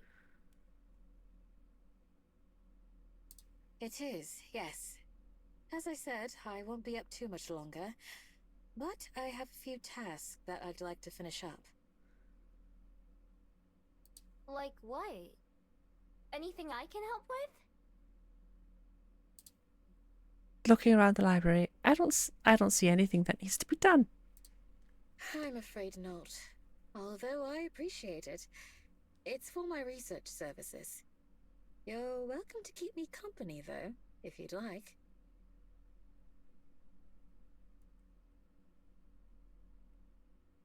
Sure! I forget you do that sometimes.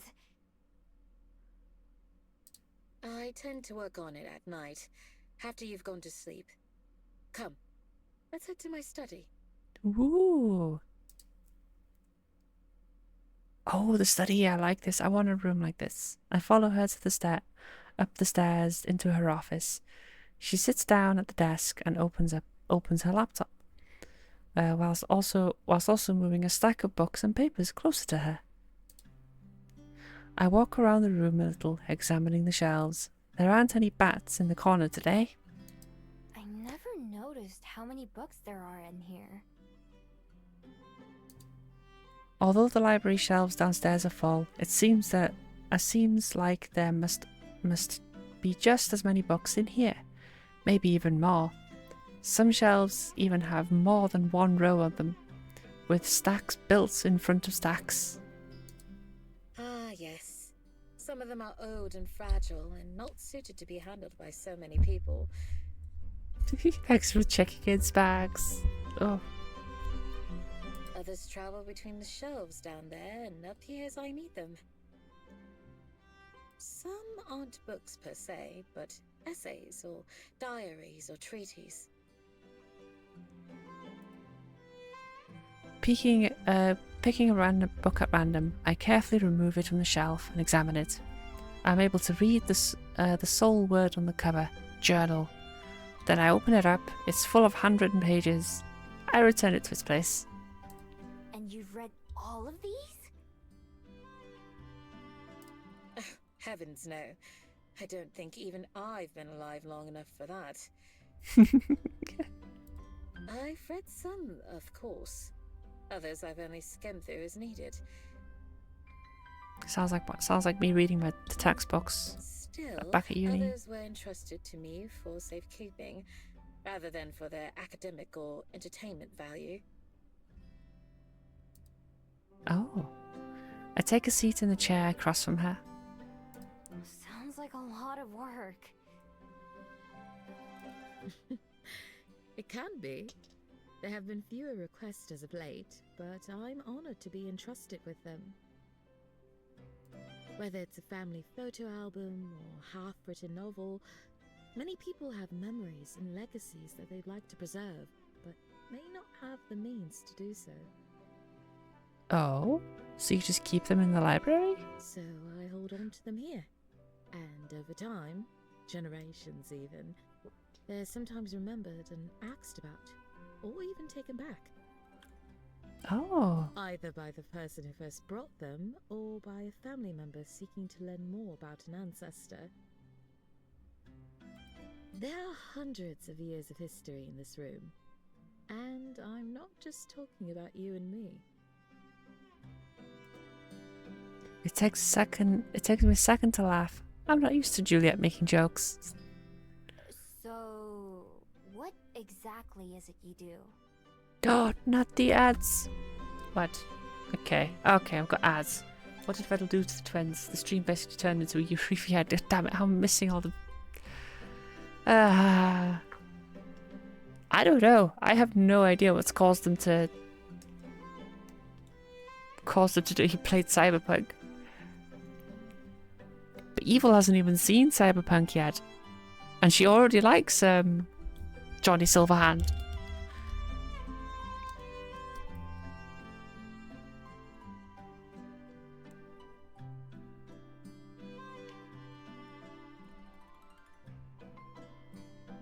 Ah.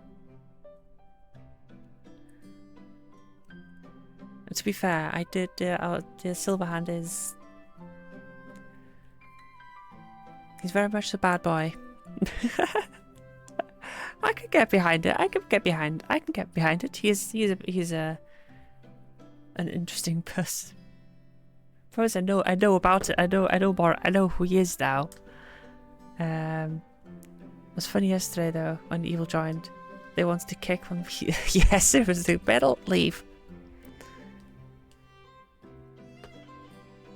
He is. I know. I just don't know how to say. I don't know how to be damn bad. He's an attractive man.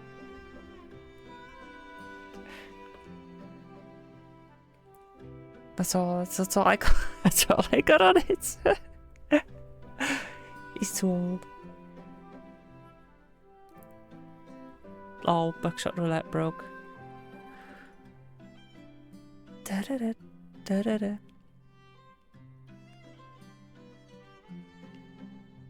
A really interesting person. Who, Keanu or Silverhand?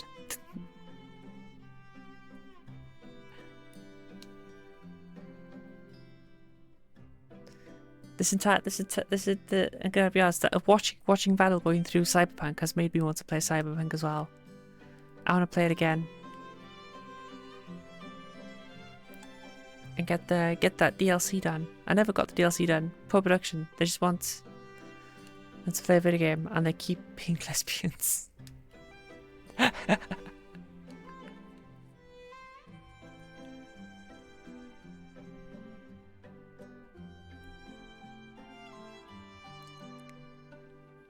Great game. I actually finished it with DLC 100%. Nothing to do. Had nothing to do on map. DLC was worth it. DLC is nice. Good.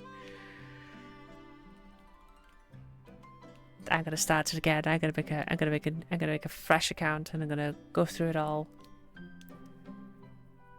And finally play the DLC that I've been missing out on for ages because I just never bought it.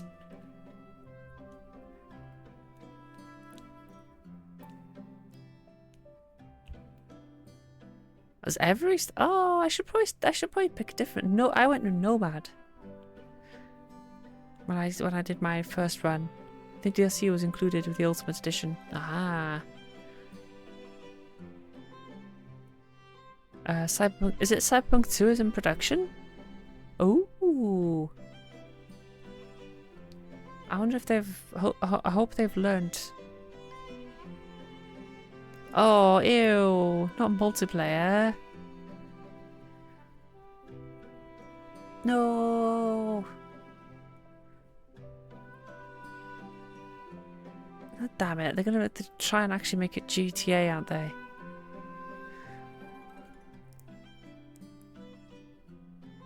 You know, I like the game. I like the game a lot, but... Oh, okay, as in co-op. Okay, well, I suppose that as long as it's... I don't know. I mean, the first one was a buggy pile of poop. Well, it was a good game, but there's so many bugs, especially with the world. Oh yeah, try not to abbreviate Cyberpunk.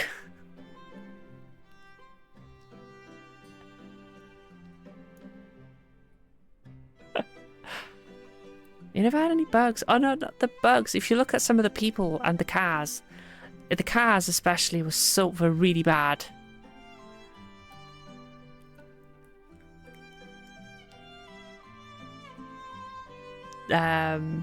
It was, like the cars would disappear randomly, or they'd just drive one side. It's like, where is all the cars? What happened to them all? Or they'd crash randomly and things.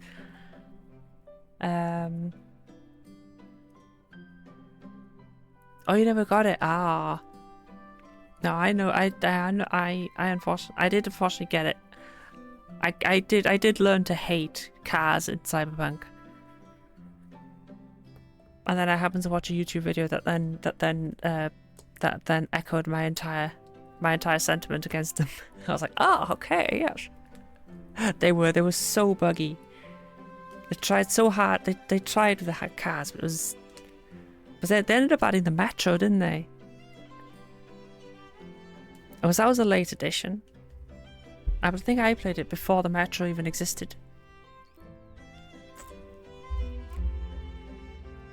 I think they should have just gone with the Metro and had like out external individual segments with cars, maybe like pre-scripted events, like locked in sandboxes with cars. Having them interact with the city was kind of bad. But I suppose it works well for the neuro integration.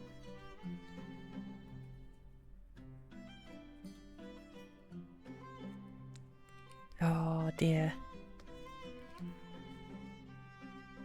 So, what exactly is it you do? Yes. Come here.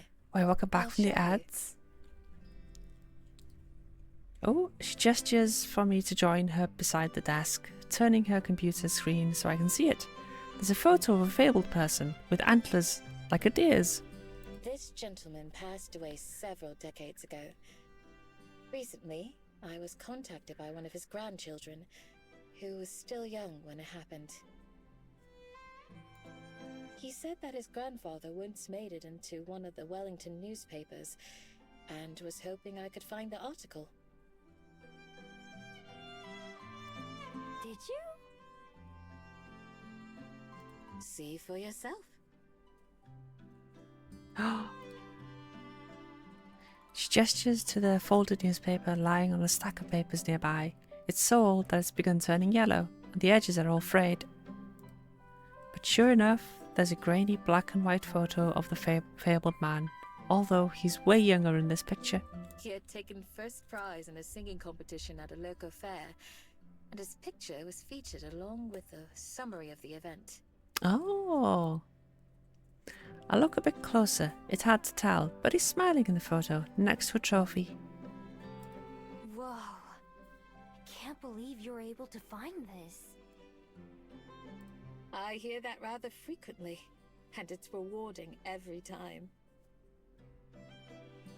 In this case, I've already scanned the article and sent it to the grandson, so now I just need to return this paper to its proper place.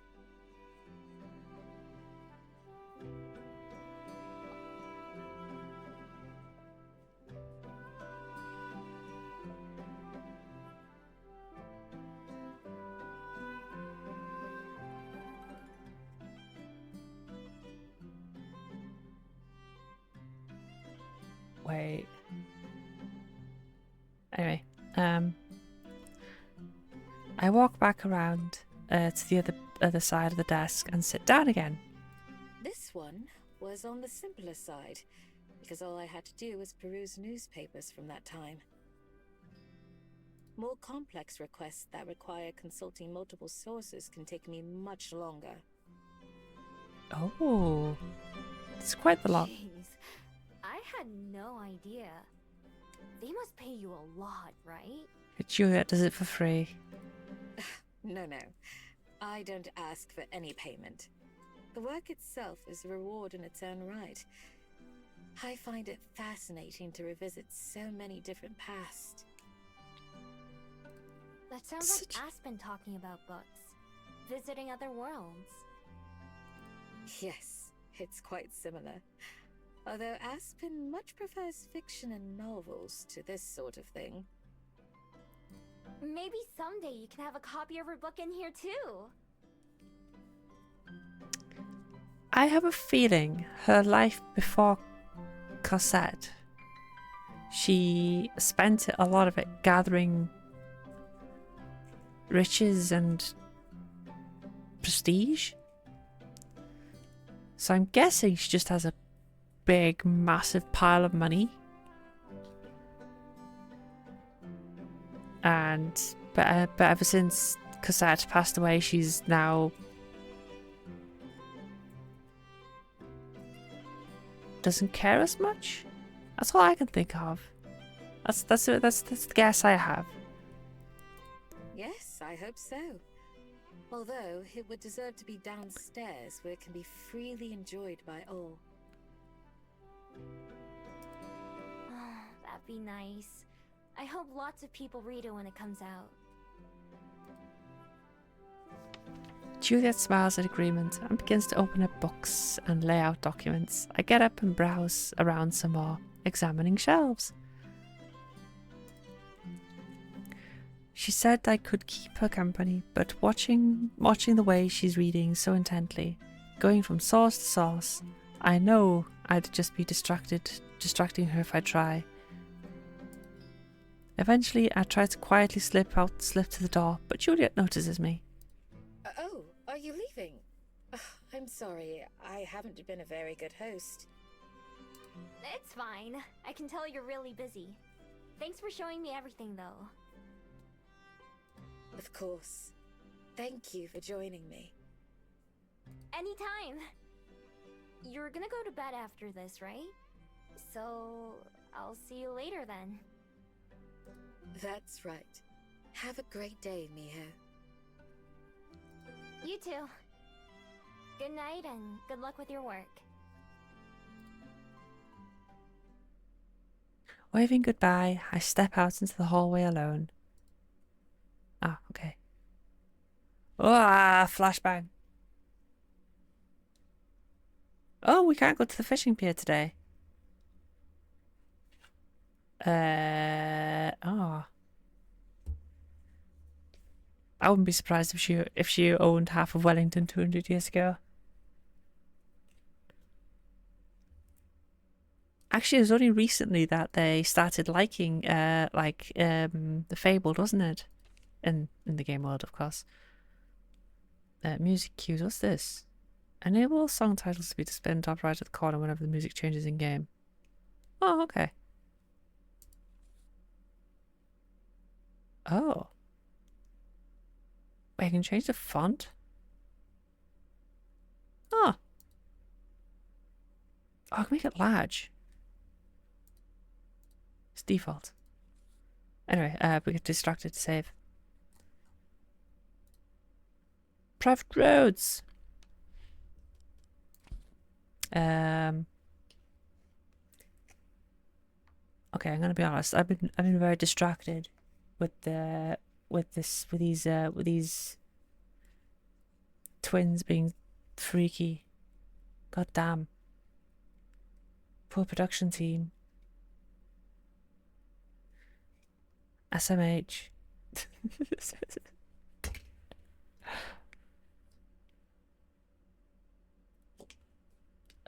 Goodness gracious me.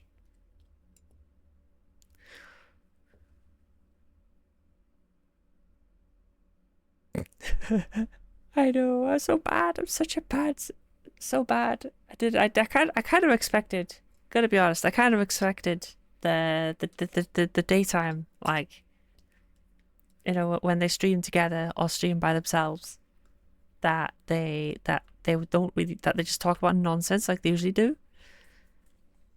I did not expect them to start being really, really freaky.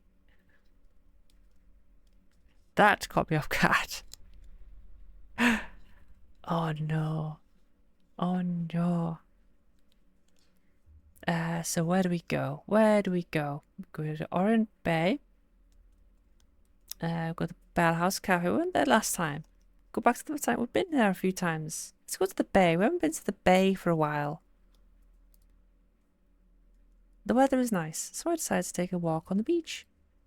My shoes are annoyingly ill-suited for the sand, so I end up carrying them and walking barefoot. But the soft sand feels good and natural in the way that wearing shoes never quite does.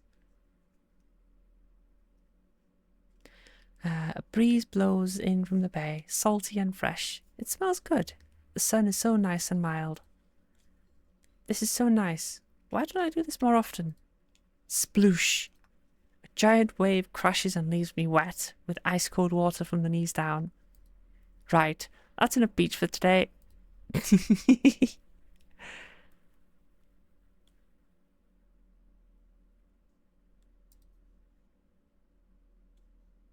Come on, ship.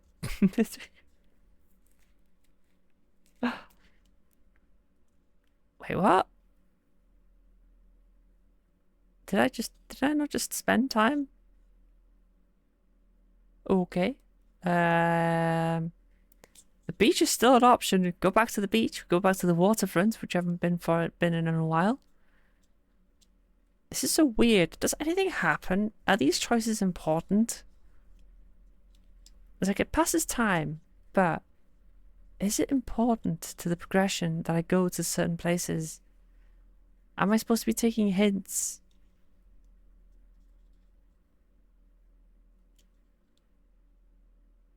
Let's go to the waterfront.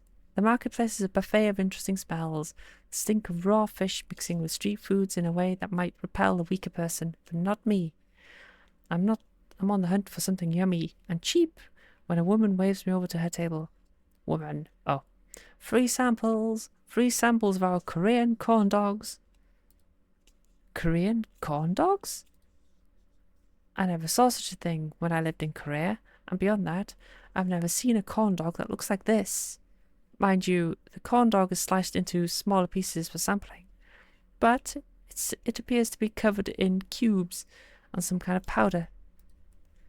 They're delicious. The potato bits are mixed into the batter like French fries, and is topped with a little bit of sugar. The savoury and the sweet mix is really addictive. Huh?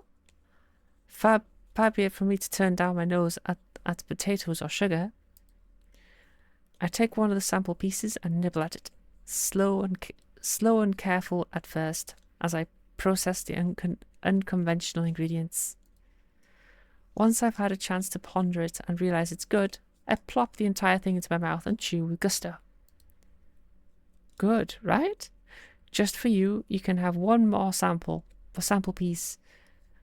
I know how hard it is just to take one bite. You always want more. Never had corn dogs.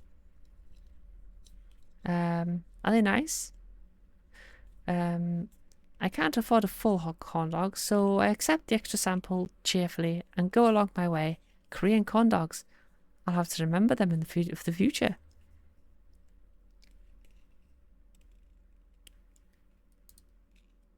Maybe that's what they all are. Ah! A day's passed. Oh, I've got to go to Aspen's home. Ooh, Aspen's home's now an option. Let's go see what it's like. Later in the evening, Aspen sends a message to Juliet to let her know that she's ready for us to come over, and the two of us walk down to the address she gave us. Juliet leads the way, of course, since I don't know many of the streets by name. We eventually arrive at an unremarkable-looking apartment building, just a few stories tall without many decorations out front. This is the place. I believe she's on the ground floor. Oh. Not too far away, one of the doors swings open and Aspen pokes her head out and waves us over. Miho, Juliet, over here. Aspen! Hi, Aspen! She holds the door open with one hand while pushing something away with her feet. No, stay back, you two. Oh, she has pets! I freeze, halfway to where she is. What's wrong? I said, no, not you, Miho. I'm talking to the cats. Oh, she has cats! Oh my god. Aspen has cats! Aspen gestures for us to come inside while keeping an eye on the floor. Juliet and I hurry in and Aspen shuts the door behind us. Well, ta-da! Or something. Whoa! I tell you, it's an amazing apartment. Look how cute and filled up. Look at oh, I like it. The entire place is just one room, except for a small bathroom. Right across from the door is a tiny kitchen area with a fridge, stove, and a microwave.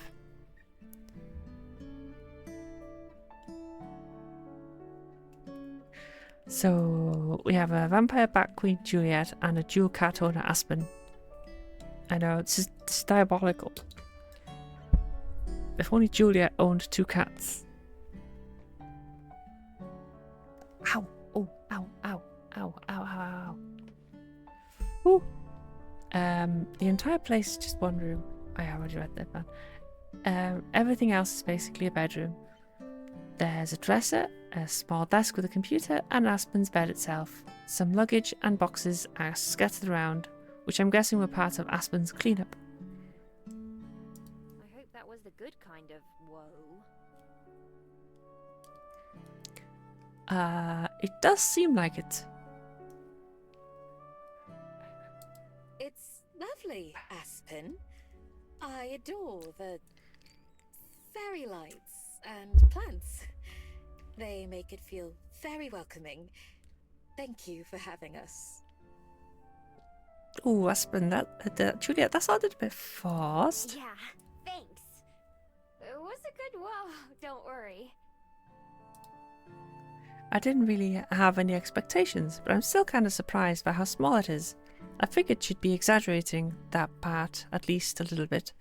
The decorations make it feel fitting for Aspen, though. Two pairs of green eyes peek at us from around the corner, and both cats go dashing under the bed as we step further in.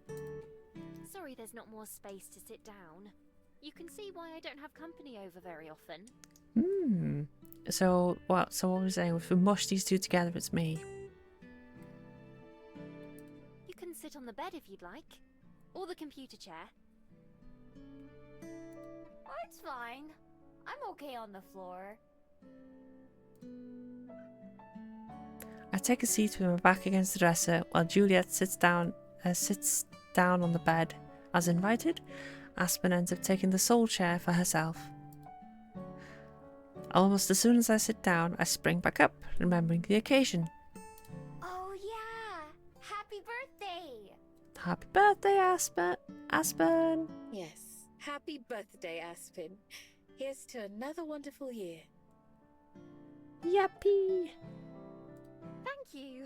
This year has been pretty good, I must say. Narrowing her eyes, I inspect Aspen, who notices and frowns at me. Can I help you? Ooh. You don't look any older.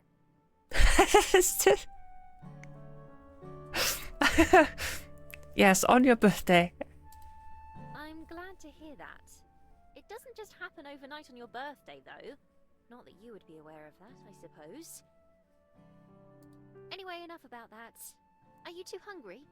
We've already done everything there is to do here, I believe. Now you understand why I never have people over. Aww. It's fine. I don't mind just sitting around.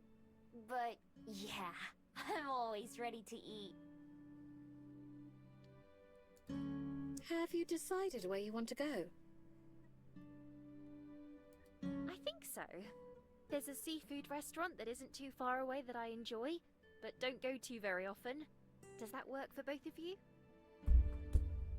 I'm okay with anything. I just like food. Food! Not a fuss eater. Good, good. Indeed. It's your birthday, so we'll have whatever you want. All right. Let's get going then. The restaurant is a bit of a walk from Aspen's apartment, but it's a nice day, so I don't mind. We end up at the pier, not too far from the museum I visited. It's not a very big place, but it's bigger than the Bell House. Half of it juts out over the ocean itself. Ooh, an ocean restaurant, a pier restaurant. We get seated right away at a long table with metal stools. It sure smells fishy. Fishy. I don't know if that's a good thing or a bad thing. It's supposed to. That means it's fresh. Our waiter brings 3 menus, setting one in front of each of us, and promises to come take our orders soon. Aspen and Juliet both pick up their menus and start to flip through, so I do the same. Let me know if you need help reading anything, Miho. Thanks. Fortunately, there are plenty of pictures. The Bell House could learn a thing or two from here. I'm able to read some of the words like fish and corn, but there are others that I don't recognize at all. What do you usually get here, Aspen? Well, they're most well known for their crab, although it's very messy. And expensive, so I've never had it. It's your birthday, we're getting you crab. I usually get the clam chowder or fish and chips if I want to hate myself later. Fish and chips. Fish and chips, nice. Oh. What's chowder? It's a good question, Miho. I don't know. It's like a thick soup. Oh, Oh. Isn't it hard to eat clams?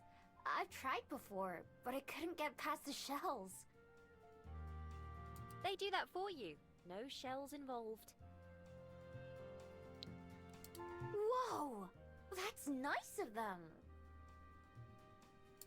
I'm sure they'd be glad to hear that. Is there something you usually order when you go out to eat?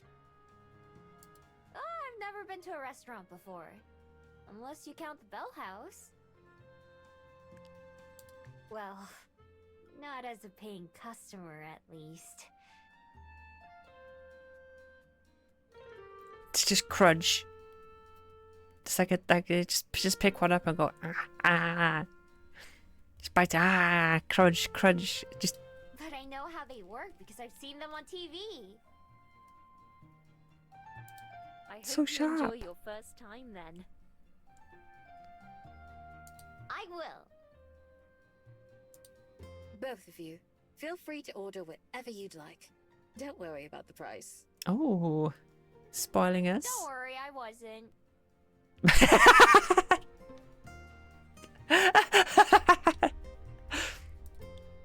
A nearby door swings open, and for a second I could see into the kitchen as another waiter comes out, carrying a big bucket.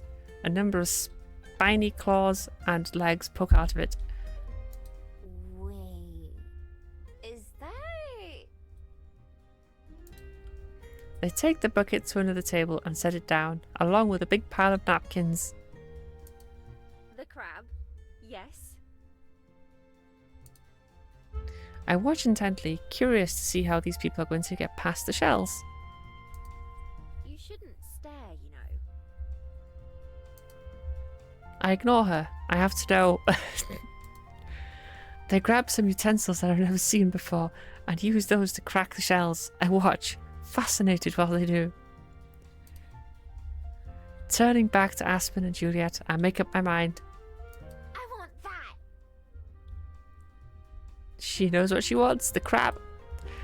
Clams were too hard, but I used to love eating crab. It's been a long time since I've had it though. It would be nice to try at least once. Well, you know, Juliet did offer to buy anything. Sounds like it's settled then. Our waiter shows back up, a few glasses of water in hand, and Juliet orders for all of us. The waiter takes the menus back, saying our food should be out before too long. I sip my water and look around, enjoying the new experience. Have you ever been here before, Julia? Oh dear. I haven't. As I'm sure you know, I don't go out to eat very often. I've been to similar restaurants before, though. You went to the Bell House back when it first opened, didn't you? I seem to recall you telling me that once. I did, yes. I can still remember what I had. A chai latte with a blueberry scone. That's just a pile of sugar. I love it. Were you working there yet? Oh no, it was a few years before I came to Welly. Although, Regina, my boss, wants to expand. There's going to be a second location opening in a couple months. Ooh. She asked me if I would consider being store manager. Ooh. Oh, I see where this decision is going. Oh, congratulations! That's quite the Oh honor. no. I know where this decision is going. You'd get to run the whole place? I would still be working for her, but otherwise, yes. I haven't decided if I want to do it or not, though. It would be a lot more work and responsibility, obviously. It would take up much more of my time, too. I'm not sure if I want to put myself through that. That's understandable. I do think you'd be well suited for it, though. Oh. Yeah, you already do a lot at the other Bell House. So where would this second location be? Can't be that far, right? Thanks. Yes, it is tempting. I told her I'll think about it and give her an answer by the end of next month.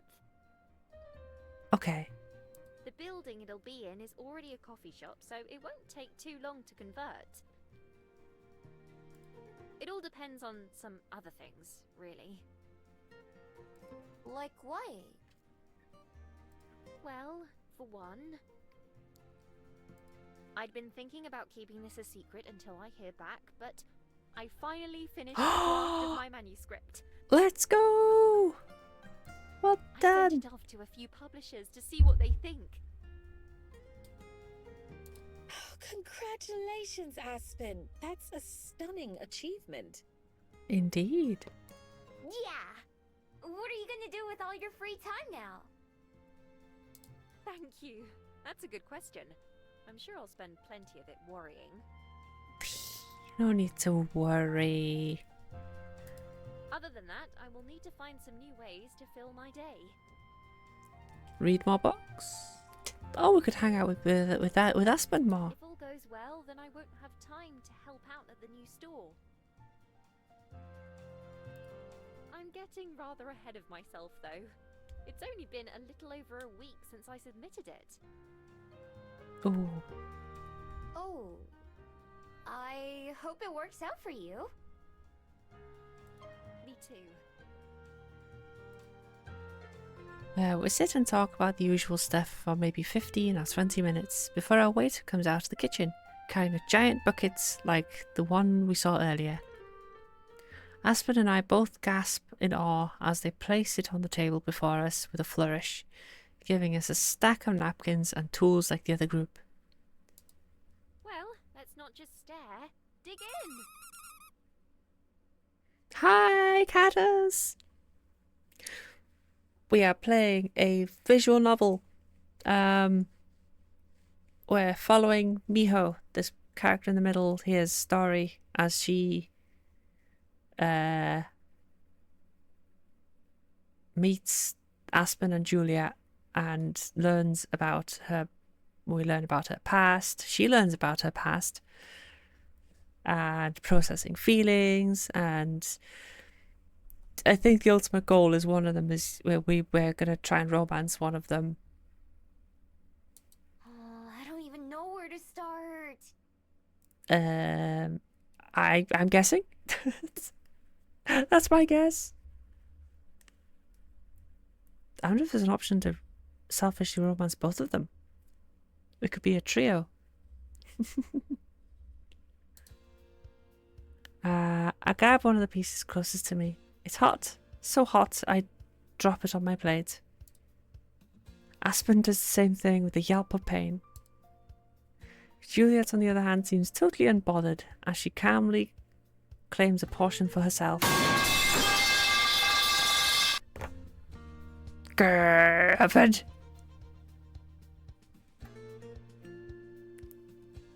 Those are very heavy crabs indeed. Leading it close, I blow on my food to try and cool it down. While I do, I watch Juliet to observe how she does it. She smiles, and when she notices me watching and turns her hands to give me a better view, as she uses the tool to crack the shell and get into the meat. Aspen seems to know what she's doing too, once it's cool enough for her to handle. Now I just need to give it a try. I try to mimic what I saw Juliet do, and after a moment of squeezing really hard, it finally works. That was a lot easier than trying to use my own claws. I should hope so. I just realised, I wonder if has Aspen seen Miho as a fox? Has Juliet seen Miho as a fox? Don't know. But yes, Fox Girl discovers tools. Let's go.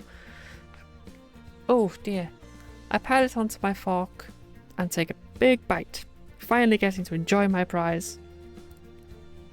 I feel my eyes go wide with how good it is. Enjoying it? Oh. Yeah. Rawr. Rawr. I quickly finish the piece I was eating and then rush to grab another one. It's a lot easier to crack now that I know what I'm doing. For a while, the only sounds coming from the table are those of us enjoying our food and the occasional sip of water. When our waiter comes by and gives us refills, they look a little shocked at how much we've already gone through. When the bucket is finally empty, I sadly toss the shell of my last piece into the waste bag. Juliet seems to be picking up on it. Just tapped. Oh, you're so impatient, Leo. We gotta, you know. We gotta learn about each other. We gotta process emotions and and all that, and romance, and, you know, take each other for dates and stuff. Are you still hungry, Miho? Hungry? No. Do I want to eat more? Yes. That was delicious. Juliet glances at Aspen, who shrugs. I could eat more. Nah. Next time the waiter comes by, Juliet flags him down with a smile. Could we get a second order of this, please?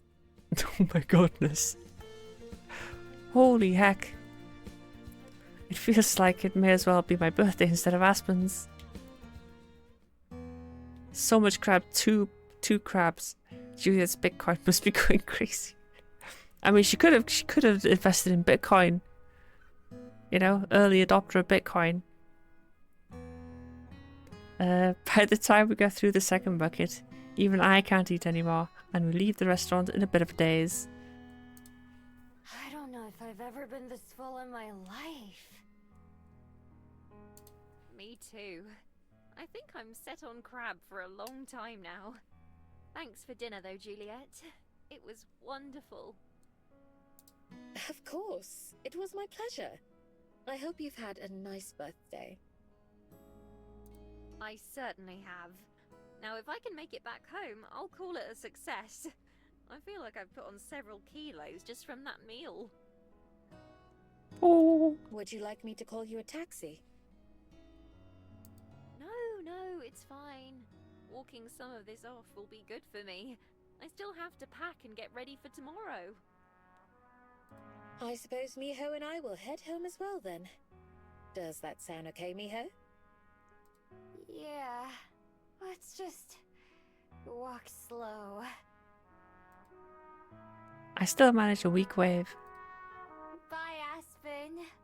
Happy birthday again. Thank you again. Good night to you both. I'll see you two tomorrow. Aww. Aspen trudges off, but Juliet somehow seems unfazed. Shall we be off?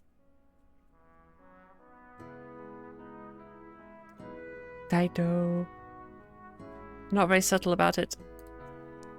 Taking a deep breath, I steel myself for a long walk home. Yeah. Let's go.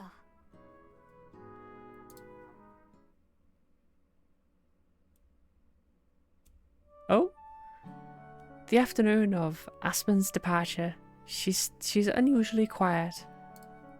Although she shows up to breakfast like normal, she barely says a word throughout the whole meal, other than things like yes please and no thanks.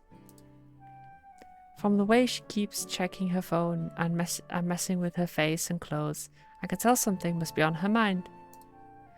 I figure she's just antsy about her trip, but I don't bring it up or try to talk to her.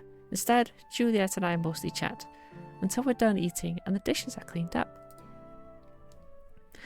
The moment we're finished, Aspen perks up a little bit. Miho, are you ready to go to the bus station? Yeah.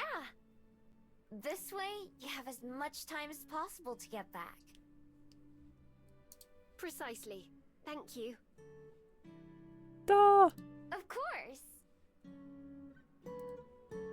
Before departing, Juliet approaches Aspen and gives her a hug.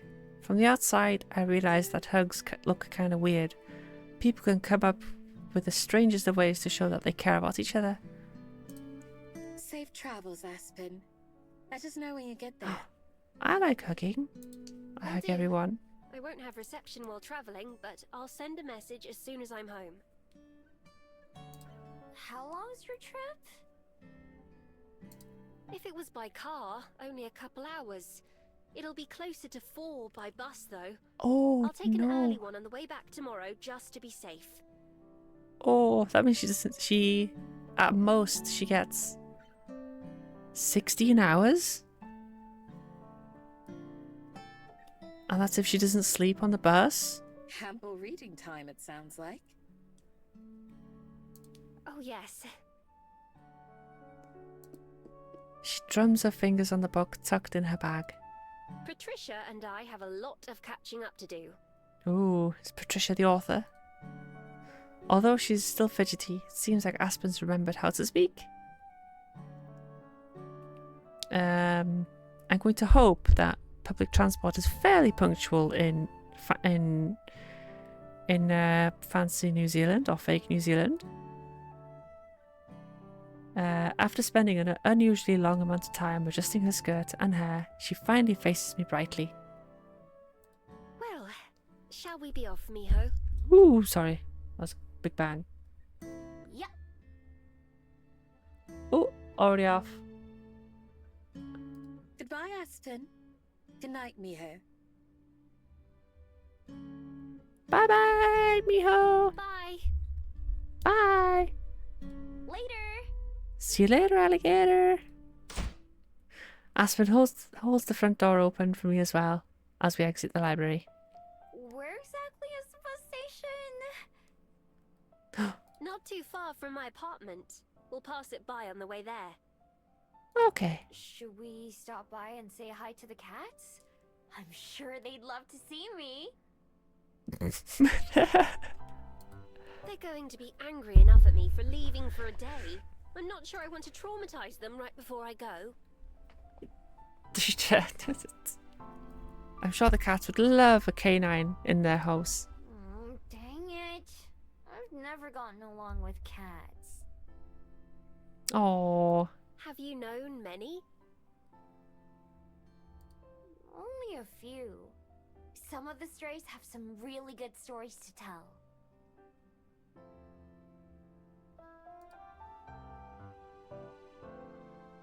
The two of us walk along in silence for a little bit before Aspen pokes me on the shoulder.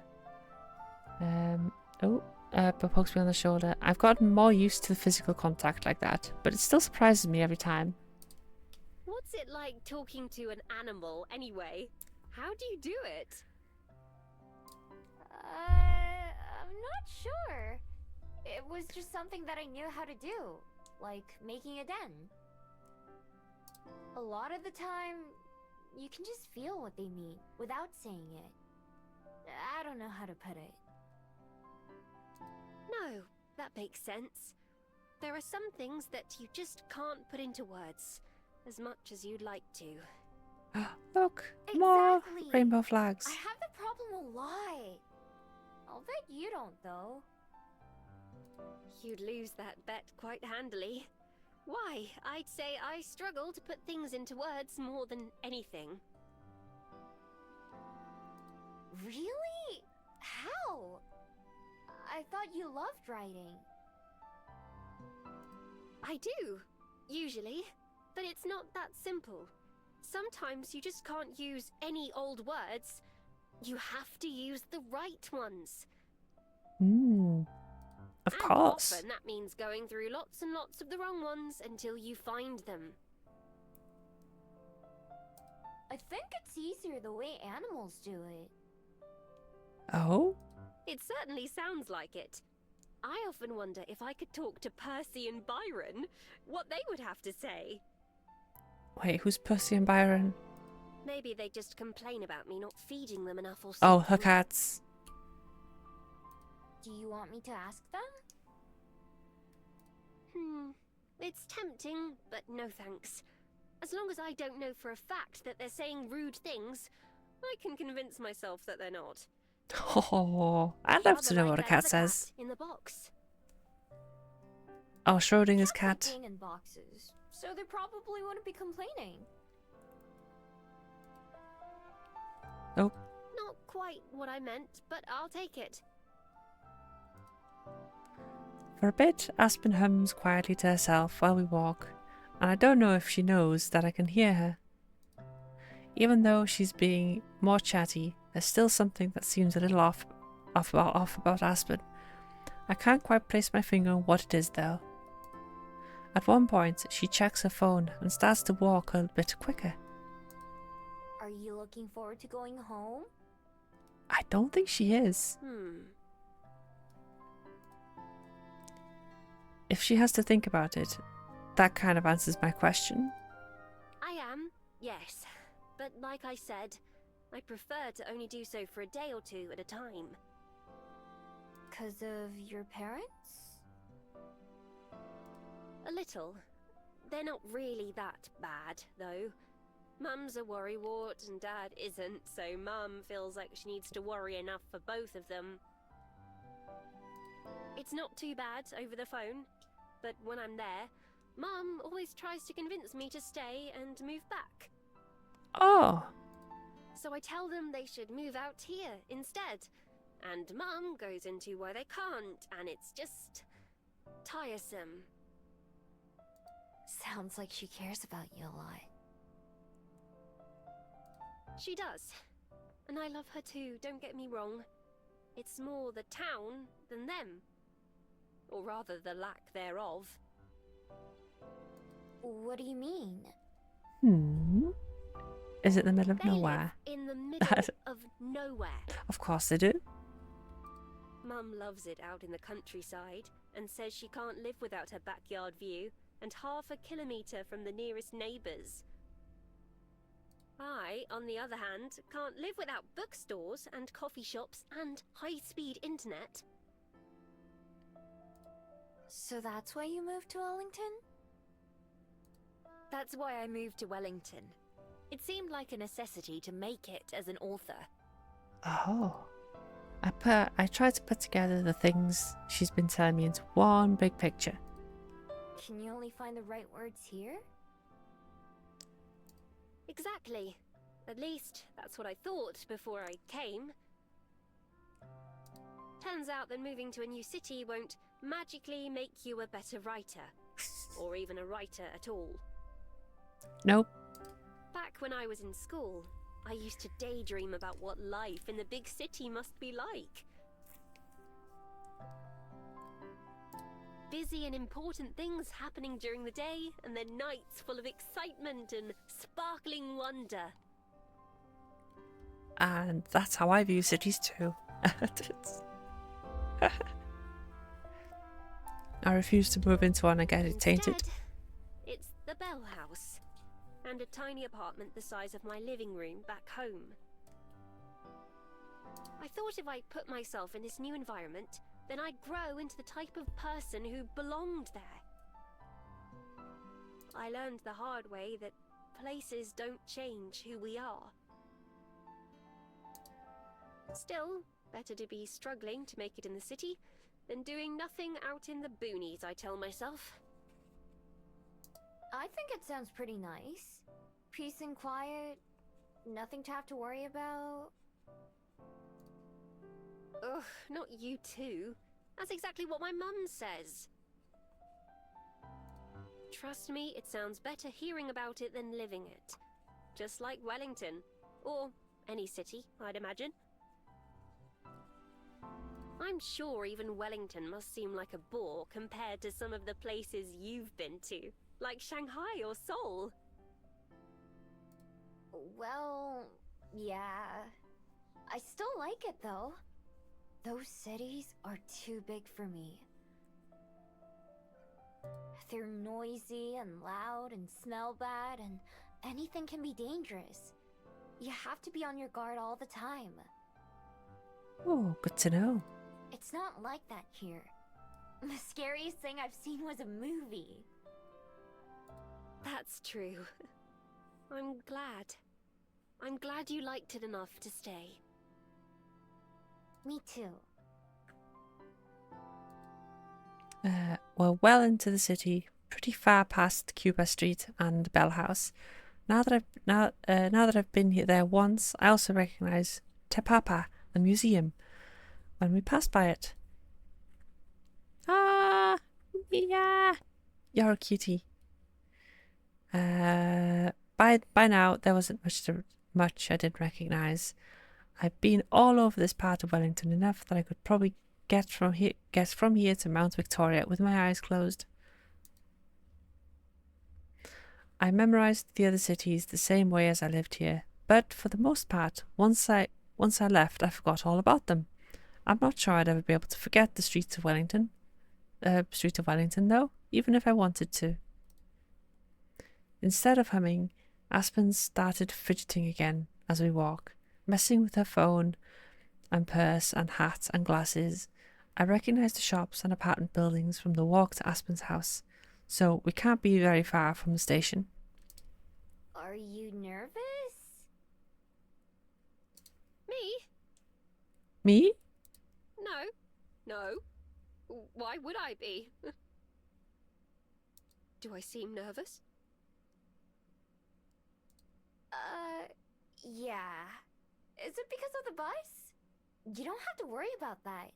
I've ridden on them lots of times and they only broke down like once. No, it's not that. I mean, no, I'm not nervous. Yes, you are. Okay. I've never seen Aspen more nervous, but I still don't push it. I can hear and smell the bus station before I see it, and then it comes into view. There are 2 or 3 buses parked or passing through. I wonder if one of them is Aspen's. We stop across the street and she checks her phone again, then puts it away. You're not late, are you? Oh, I could have walked faster. No, we're right on time. It'll be here any minute now. Oh? Cool. I'll wait with you till it arrives. I start to cross the road, but stop when I notice Aspen wasn't following. Instead, she's still standing on the sidewalk, gripping the strap on her bag tightly. Aspen? Oh? I trot back to her, looking around to see if I'm missing something. But there's nothing, other than a couple of people waiting far away at the station. Are you alright?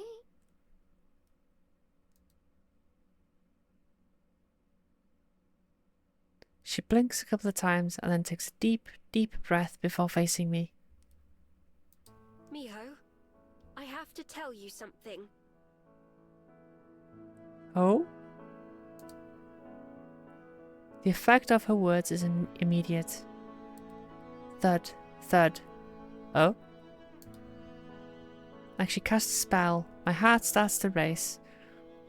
Whatever she's going to say must be why she's been acting weird all afternoon. Is it something bad? Is she not going to come back after all? Yeah?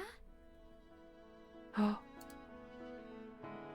I barely managed to croak out an answer, and I can't handle more heartbreak so soon. It's something that I've been thinking about telling you for a long time.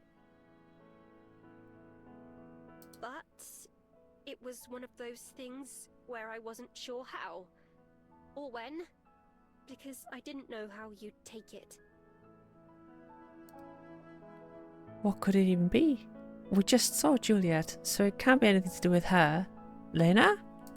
But then, after we all talked the other night, I realized that I should just say it anyway. Because no matter what, I know I would regret it more later if I didn't.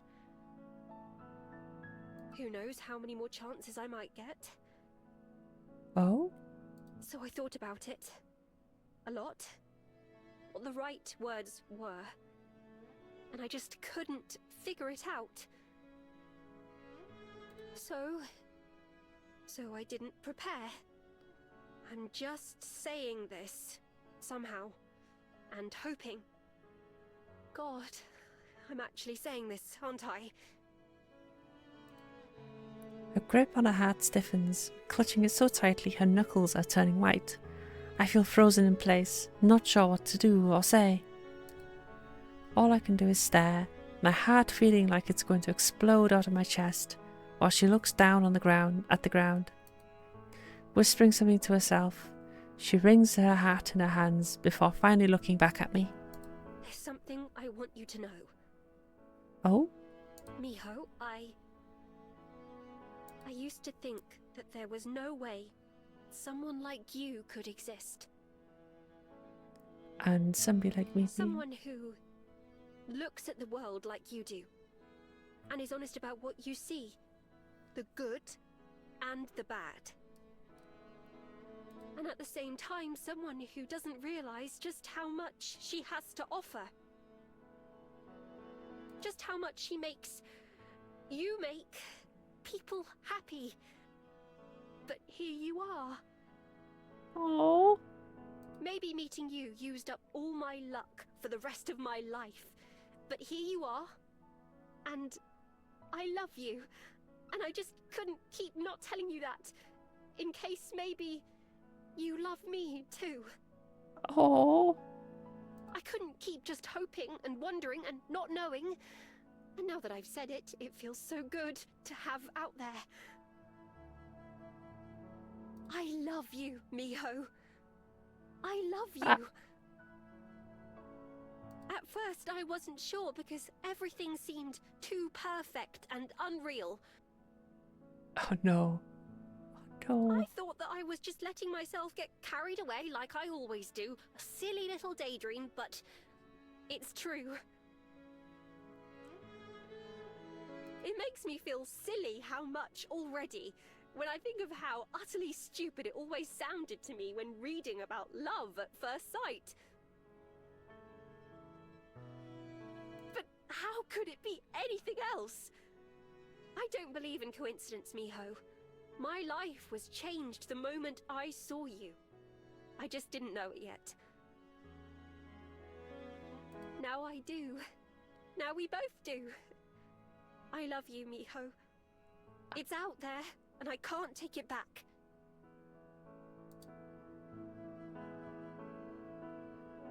Okay. Her words drift away into the air as we look at each other in silence. Oh no, I know what's gonna happen. No, it's a happy story. Happy story. My head is TV static, buzzing with nothing to show. Not because it's empty, but because there's too much for me to process. Aspen. In love. With me? Wind whips past by my face as a bus rolls by, pulling into the station. I barely notice it. Barely able to notice anything. Aspen is in love with me? Oh, don't make me answer, please. I don't know what to say.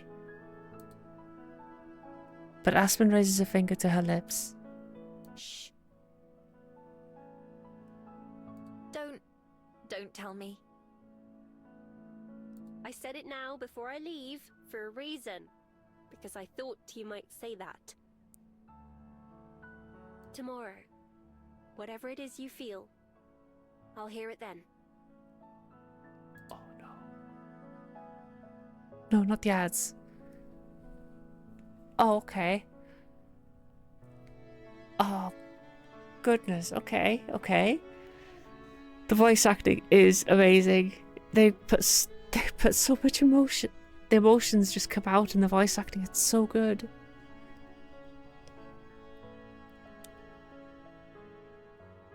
Oh, why would she have to ambush me like this? I had my eyes set on Juliet, but Aspen. Why? No.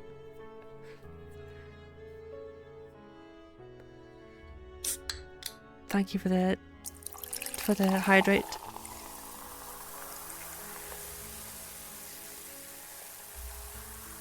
It is, you know, the entire bus station scene and her telling me telling Miho that she loves her.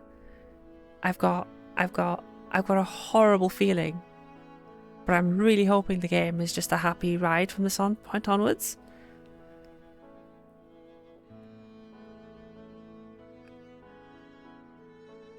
Oh, I'm gonna wait for the ads to finish and then we'll continue on.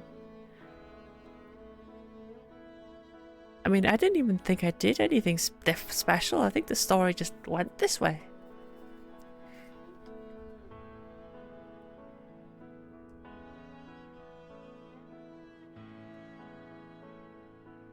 Oh.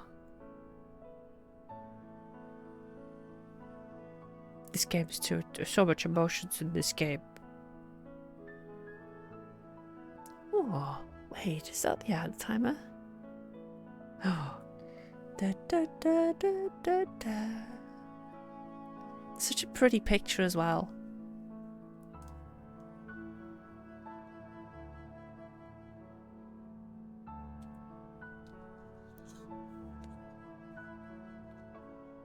Oh.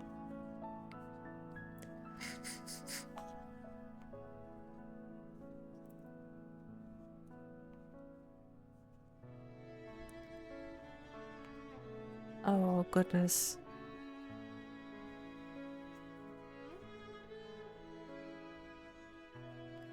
I don't know what to say now. Why is this game making me... Oh, that's why I play these games, so I can feel feelings.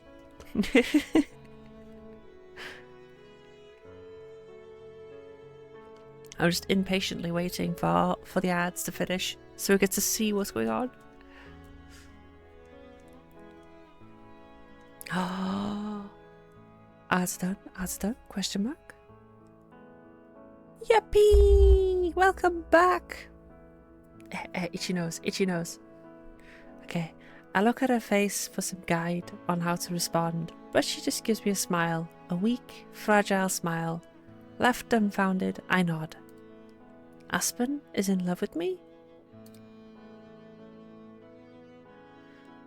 Returning her hat to her head, Aspen sighs like she's just finished a hard day's work. Well, that's it. All I have to say, I suppose. As if that wasn't one of the most important things I've ever said in my life. Oh.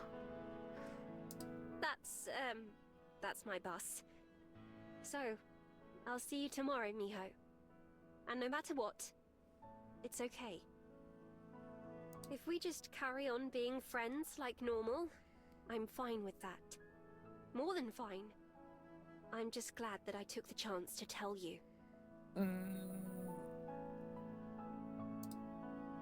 For how nervous she was a few moments ago, she does seem a lot calmer now. I may as well be a statue as Aspen starts to walk past me, but then she pauses. May I give you a goodbye hug? That much I can respond to at least. Yeah. Oh. We wrap our arms around each other. What a weird human custom. Everything may have just changed, but she's still the same Aspen she was when we left the library. I try to listen to what she might be saying without words as she squeezes me tight.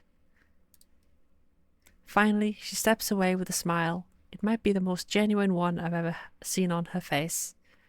Bye, Miho. Bye, Aspen. Bye.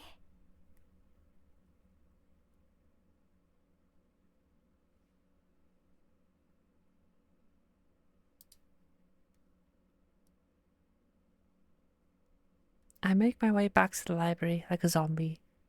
Wait, before I read that. Go after her. Oh, Catus has a favourite.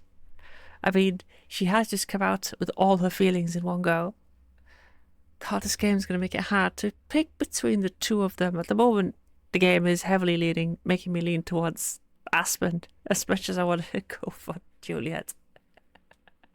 Oh. Kind of at the moment, but I glanced at Subathon and suddenly saw a bunch of Dutch. They're speaking Dutch in the Subathon. Lol. One Aspen. I do like Aspen's character. They're so good, both of them. I make my way back to the library like a zombie, my feet moving without really thinking about it. Aspen's words keep replaying over and over in my head. I get them, but I can't make sense of them. There's not a sound to be heard from the empty aisles when I enter. Juliet, having finished tidying up in the hour or so that's passed since I left. After a quick glance around, I head towards the stairs. When I head to the second floor, I spot a silver light from underneath Juliet's bedroom door. I knock and it opens just a moment later.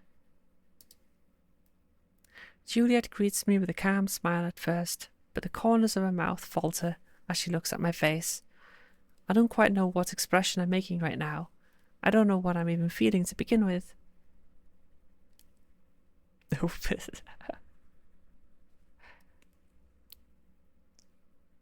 Miho?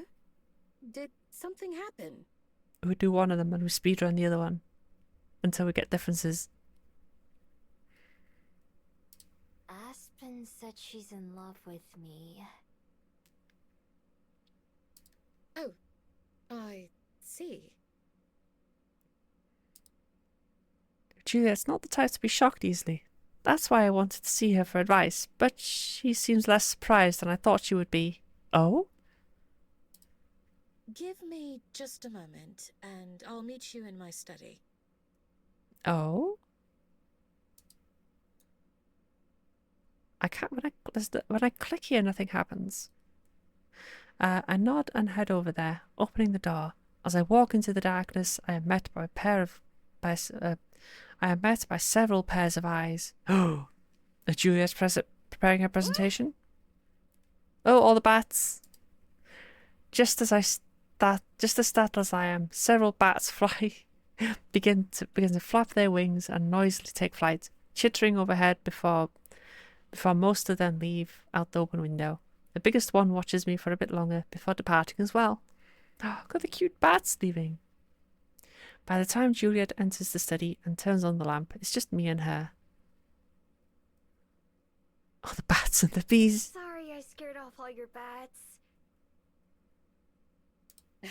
It's fine. Don't worry. I'll be back before too long. We settle down into the same seats as last time, with Juliet behind her desk and me across it from it. So, Aspen. Yeah. Aspen. I wonder what Aspen's thinking right now. Is her head as much of a mess as mine? Probably, knowing her. We had just gotten to the bus station when she stopped and said it.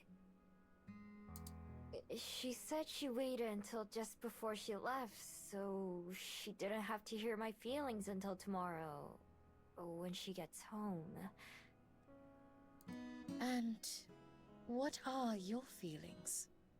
Ooh, what are your feelings, Miho? I don't know. I'm not sure. I haven't ever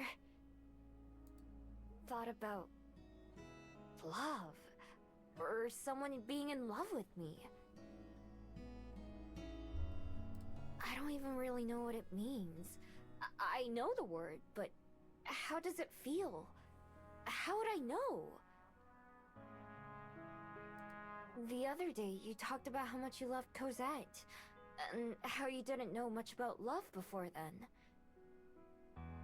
This is a different love from that, right?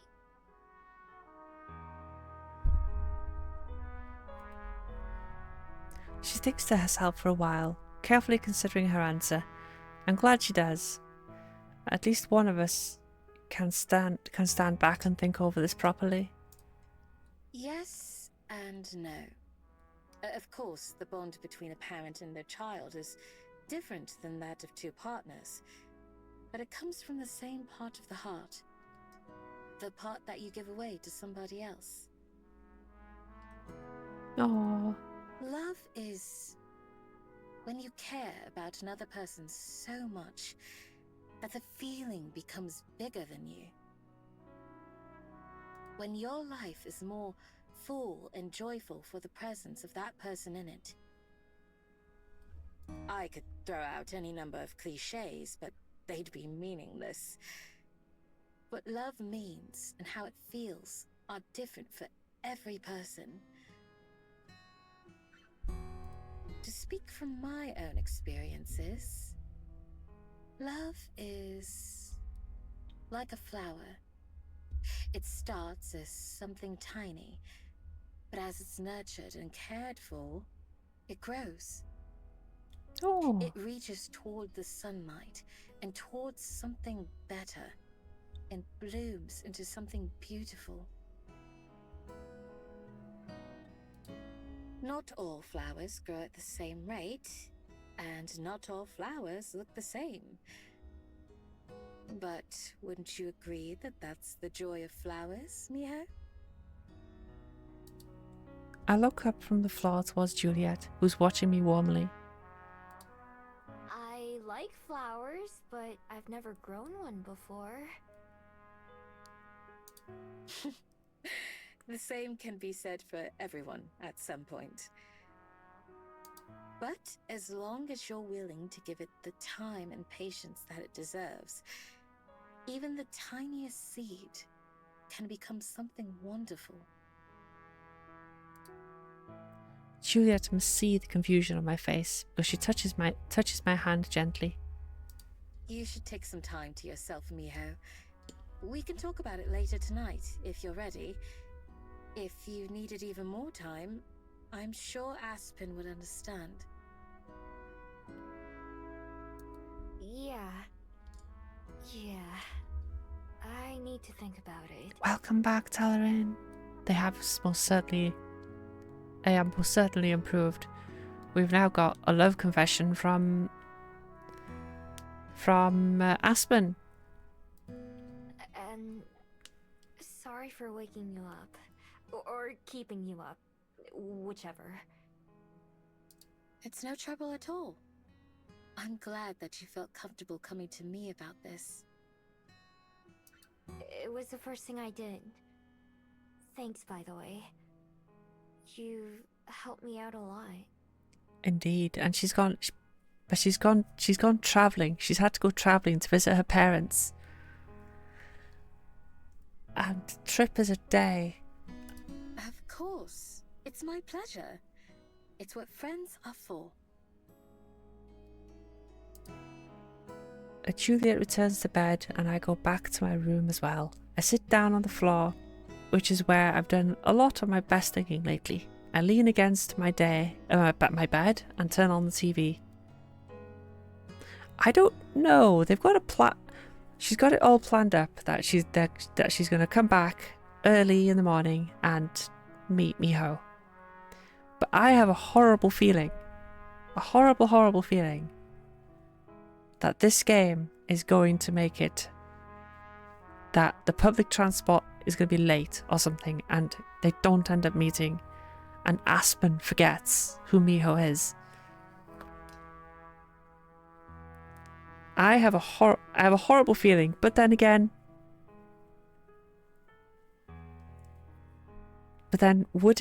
has it not given us enough sadness already? But then Aspen's just declared her love for us, or for Miho, but Juliet's not done anything, and I believe that you're meant to be able to choose between them, I think. So we'll see where this goes. There sure are lots of shows and movies about love, aren't there? It's difficult to imagine the concept applying to me. I do know that I care about Aspen a lot. I like being around her. I like talking to her. I look forward to seeing her when she's not here, when she's not there. We're friends, but could we be more than that? I spend a few hours stewing in my thoughts and not coming to any conclusion. Love feels like something that couldn't and shouldn't apply to me. Yet, here I am. Hours pass as I consider the issue from every different angle. I end up with more questions than answers. Is it wrong? Is it something I want? Is it something I could even do? What I choose to say to Aspen doesn't affect me, but it affects her too. No matter what, both of our lives are about to change. And no matter what, I have to make a decision. I'm sure that I'll have some doubts either way, but I can't just ignore or run away from this.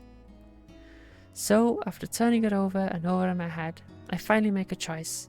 Slowly, I stand up and head downstairs. My legs feel like jelly as they carry me towards another huge moment. My hands shake, but I hold on tightly to the banister as I head down to the kitchen, where Juliet's making tea. There's a second mug set on the table, full of steaming hot chocolate. Right on time, like always. I was just about to call for you. I heard you get up a little while ago. I was still doing some thinking, though. Oh? I see. So, I take it that means you've made up your mind about Aspen, then? Yeah. It wasn't easy, but I have. Oh?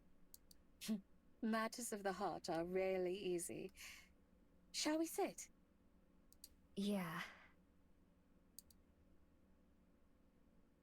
We take our usual seats, The third one conspicuously empty. I take a big gulp on my hot chocolate, while Juliet takes a small sip of tea. Wiping my mouth, wiping my mouth with the back of my hand, I lean back on my chair, take a deep breath and nod. I've decided. Oh. Oh no. Why? Oh. Okay, it's not gonna go that way. It's gonna make me choose. Okay. I'm glad there's no more sadness, but game. Why would you do this to me? Why would you do this to me? I don't want to... I don't know what to do. I don't know what to do, guys.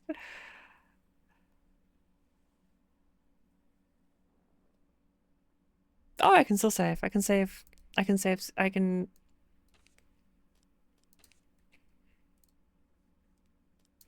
I can save. Always save. So I can save. So I could go with Aspen now. Or I could... oh, I don't think I can do it.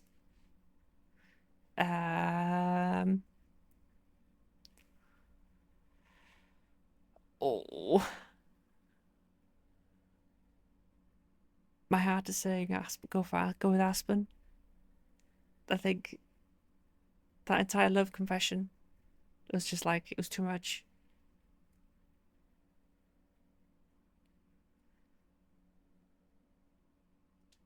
Oh, damn it. I guess we're doing a round 2 at some point and going with Juliet next time then.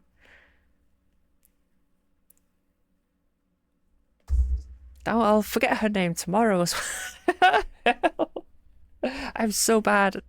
I'm so bad. God, Beans, make me choose.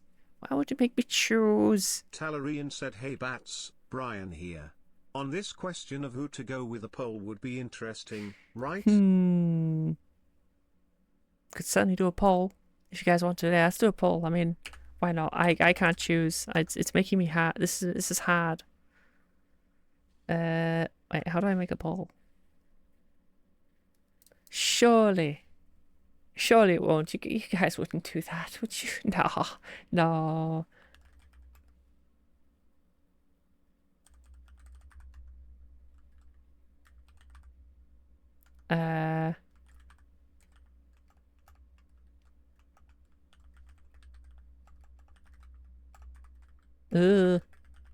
Aspen.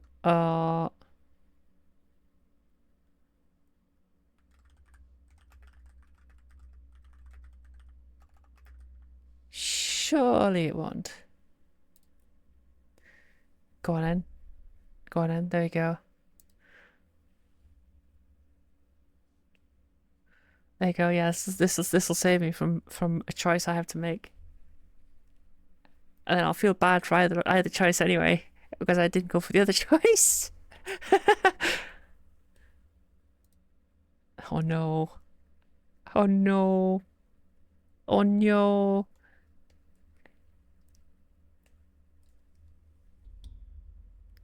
Guys, you're so devious. How dare you 50-50 it? Oh. Ooh. Okay.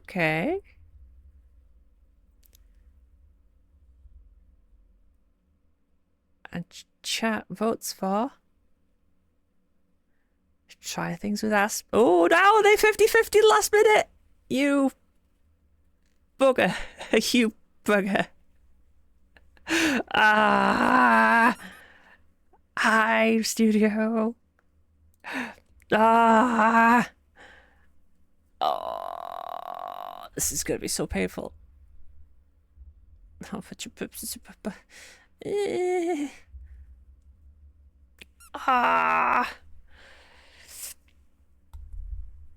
They're trolling one of the two, yeah.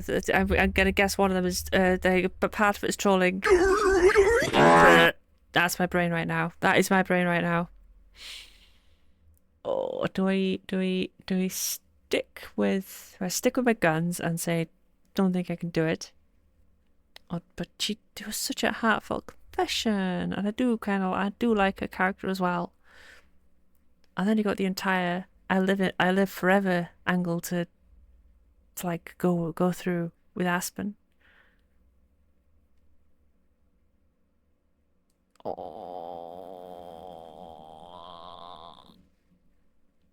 this is true. As living entities, since they lived forever, you know, they're not going to lose each other to age. Whereas Mio will, if she goes with Aspen, then she'll likely lose. But then that is also part of the charm as well. Oh God, why make choice difficult? But this is why it's taken me 2 years to play this game, because I had to choose between both of them. And I didn't want to choose. I don't want to choose. Oh no. Let's go with. Oh. Yeah, let's go with Aspen. I want to try things with Aspen.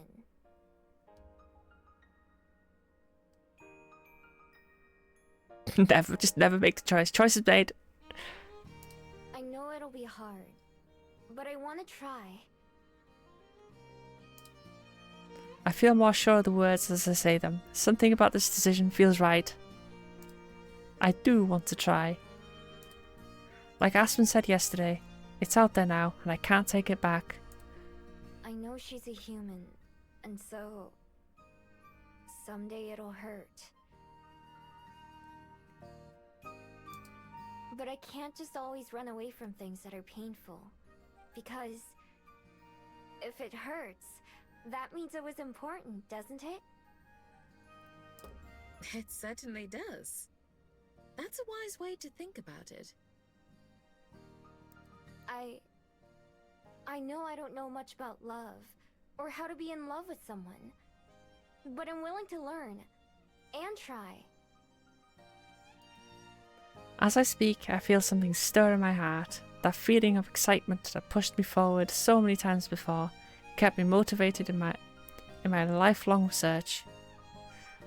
And that's the feeling that is that the feeling that could grow?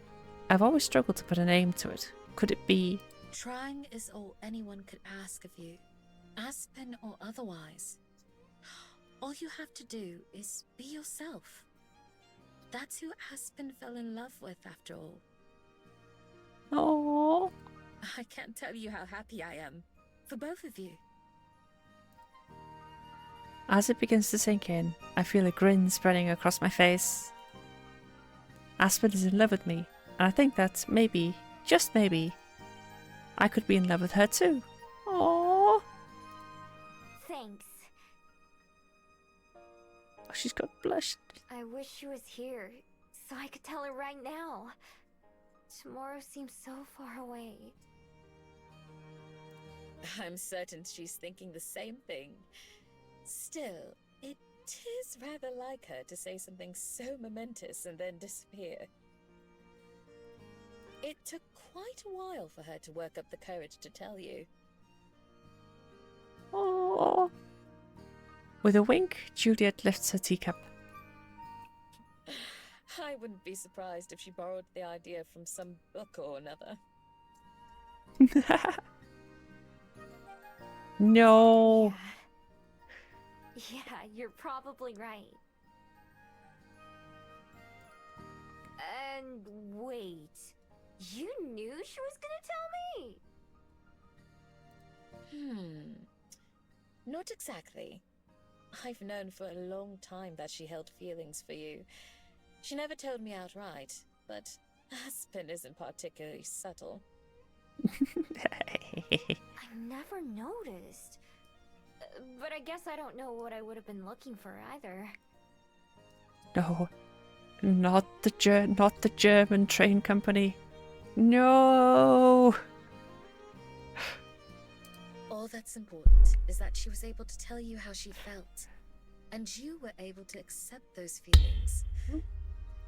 Anything along the way was but a means to the same end.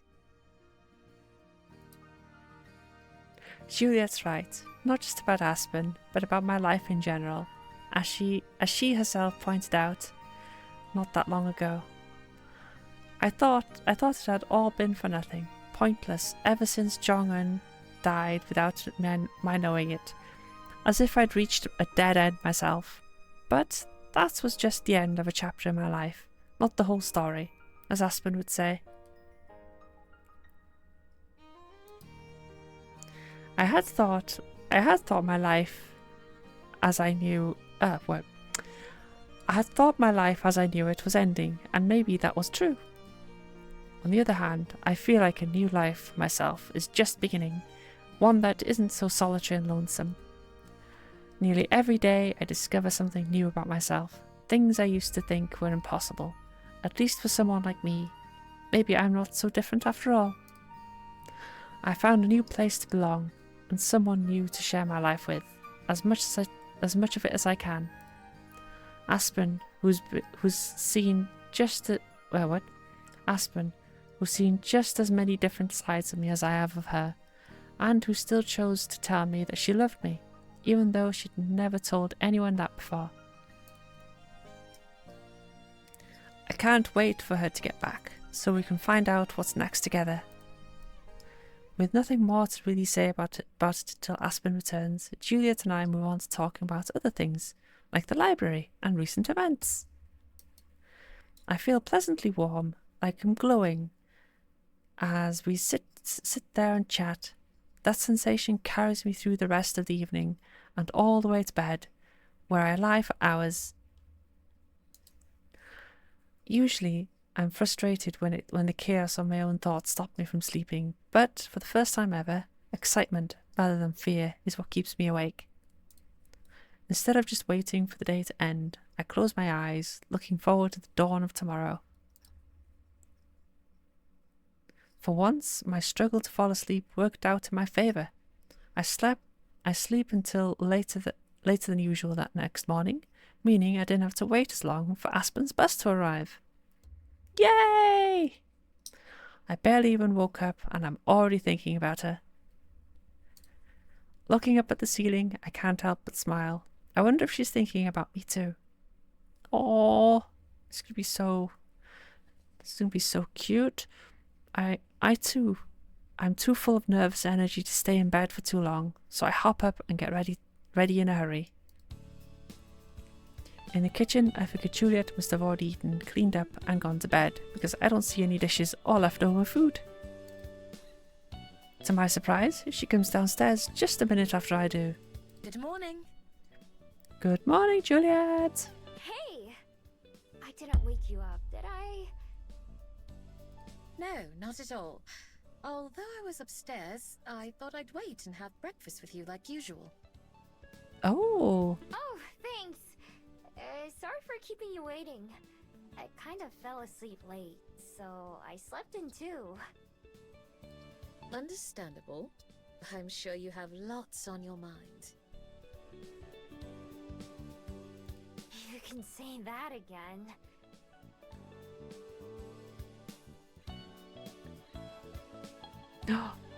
I take my seat at the table while Juliet pokes through the fridge. Are you hungry for anything in particular? Not really. Maybe something light?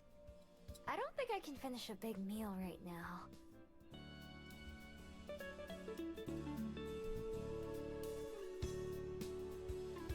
Chuckling, Juliet receives a couple of pieces of fruit and some cheese. Butterflies in your tummy? Nah, I haven't eaten anything. I'm just nervous. Oh, she took it so literally. I'm sure I would be too, in your position. Although, Aspen did the difficult task of taking the first step. You have the luxury of being the one to respond. That's true.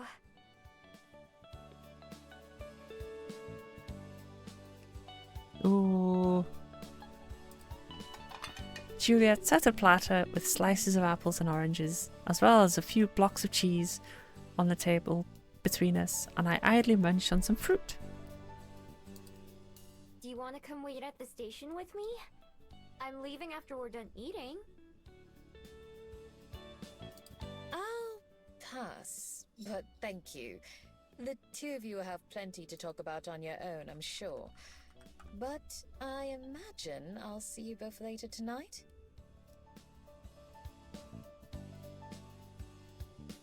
Definitely.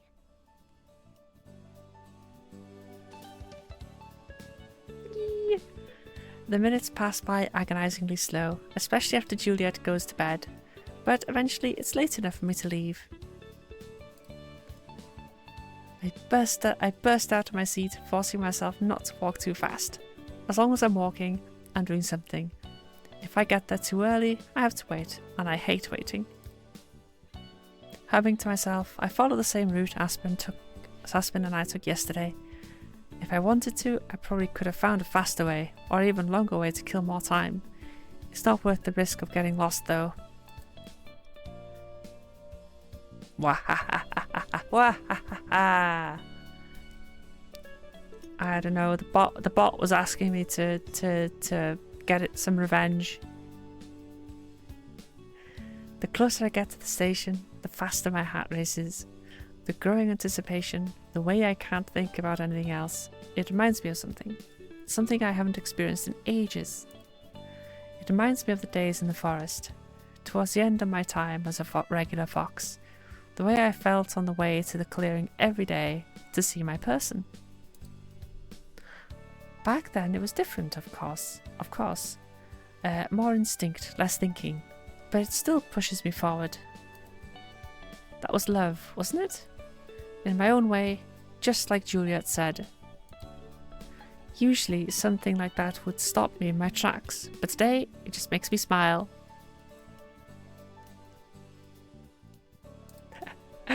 My good mood carries me to the rest of the way to the bus station. I pause at the intersection where we stood yesterday, when Aspen said everything. This spot will be special to me forever. I already know.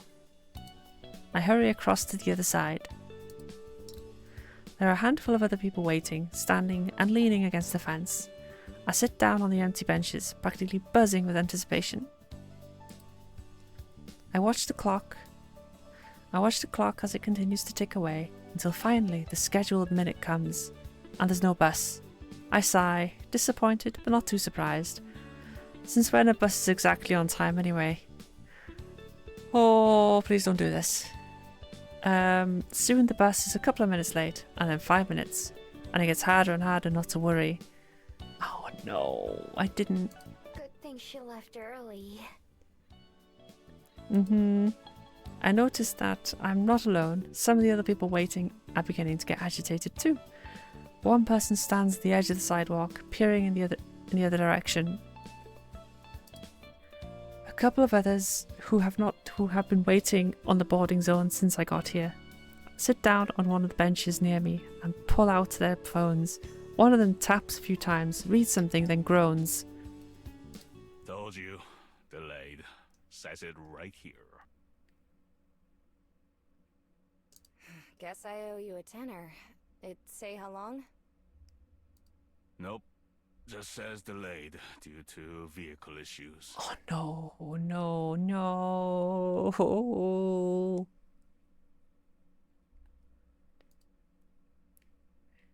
Dread seizes me.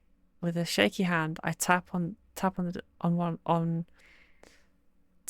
the travelers on the shoulder. Excuse me. Which bus is it that's delayed? Ah, that be Route 4. You waiting for it too? My friend's on it. I don't know which, but she was supposed to be here 10 minutes ago. Aye. Well, probably the same one then. Bad luck, but it does happen every now and then. I hope you weren't in a hurry. Oh no. Nobody expects all tires to lose all pressure. I was, actually. Do you know what they'll do? What'll happen to the people on the bus? Well, I imagine the city will have to send someone out, figure out what's wrong, fix it, or send a replacement. I'm sure your friend will get here one way or another, but it could be hours. Hours is too much. No. You might want to give them a call and find out where they are. Might be quicker for them to find their own ride home. I vault off the bench before he's even finished speaking. I dash the way I came. Hey, good luck. I barely hear him. Of all the buses to break down, of all the days for it to happen, as I run, I can't help but think about how unfair it is. For anyone else in the world, a couple hour bus delay would have been annoying, but that's it. But for me and Aspen, I don't even want to think what would happen, what it would be like if she forgot me. After getting back to the library in record time, I practically crashed through the doors as I head upstairs. For the second day in a row, I knock on Juliet's bedroom door before having to bend over to catch my breath. It's been ages since I've run that long, and it shows. Juliet answers the door quickly. Miho? What's wrong? Aspen's bus still isn't here. Someone at the station said one of them broke down on the way. What if it was hers? Nah, it's not going to do this to us, no? Wordlessly, Juliet hurries to retrieve her phone. It looks weirdly out of place in her hands as she navigates through the several screens, slower than Aspen would. Her face turns grim only after only reading for a moment. It seems you're right. The confirmation just tightens the knot in my chest, and I just barely manage to croak out a question. What do we do? How long do you have left? 2 hours. A little less. Wait, that's enough to drive there. You can drive to her parents in an hour and a bit. She shouldn't be too far away.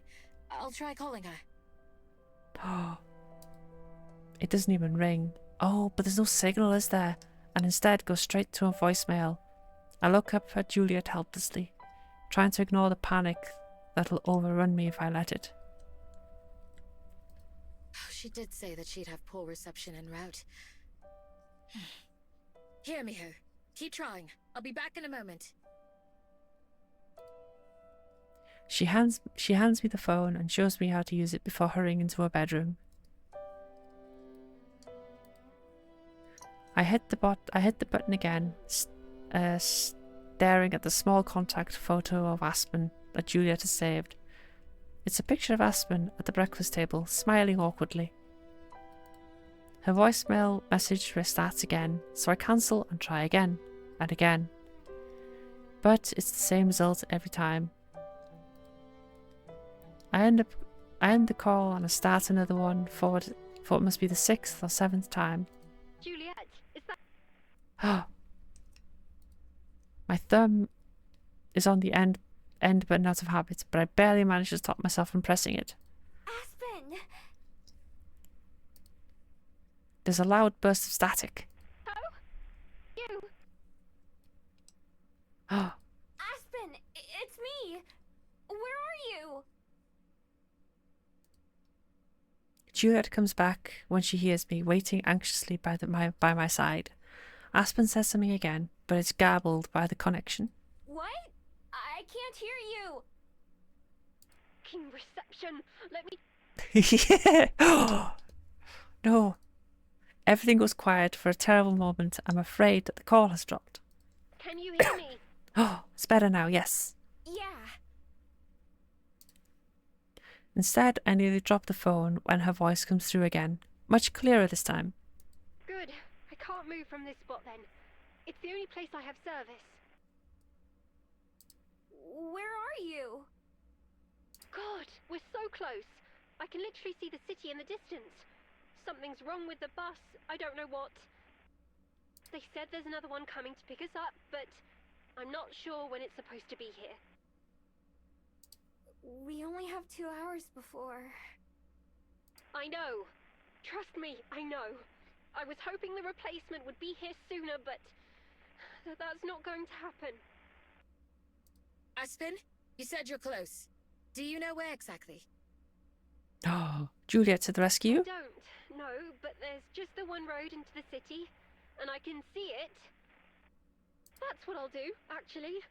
I'll start walking towards the city, and hopefully I'll see the other bus on the way. Will that work? I don't know. I'm going to do it anyway. Juliet and I look at each other. I wonder if she has the same thoughts as I do. Okay, I'm coming too. What? Coming where? Wherever you are. You said it's just one road, right? I'll meet you on it. Oh, You'll... Okay, I understand. I'll be there on time. I promise. from the other end of the line comes a very clear sound of Aspen sniffling. Okay, I'll see you soon. Oh, come on, we gotta meet them time. Call a taxi. As soon as I start walking, I'll probably lose reception again. I'll try to call you when I can. Okay. Okay, I'm on my way. The line clicks dead, and I try to hand Juliet her phone back, but she shakes her head. Hold on to it. You can bring it back to me after you find her. We must retrieve her. I nod. There's no time to talk about anything else. How do I get there?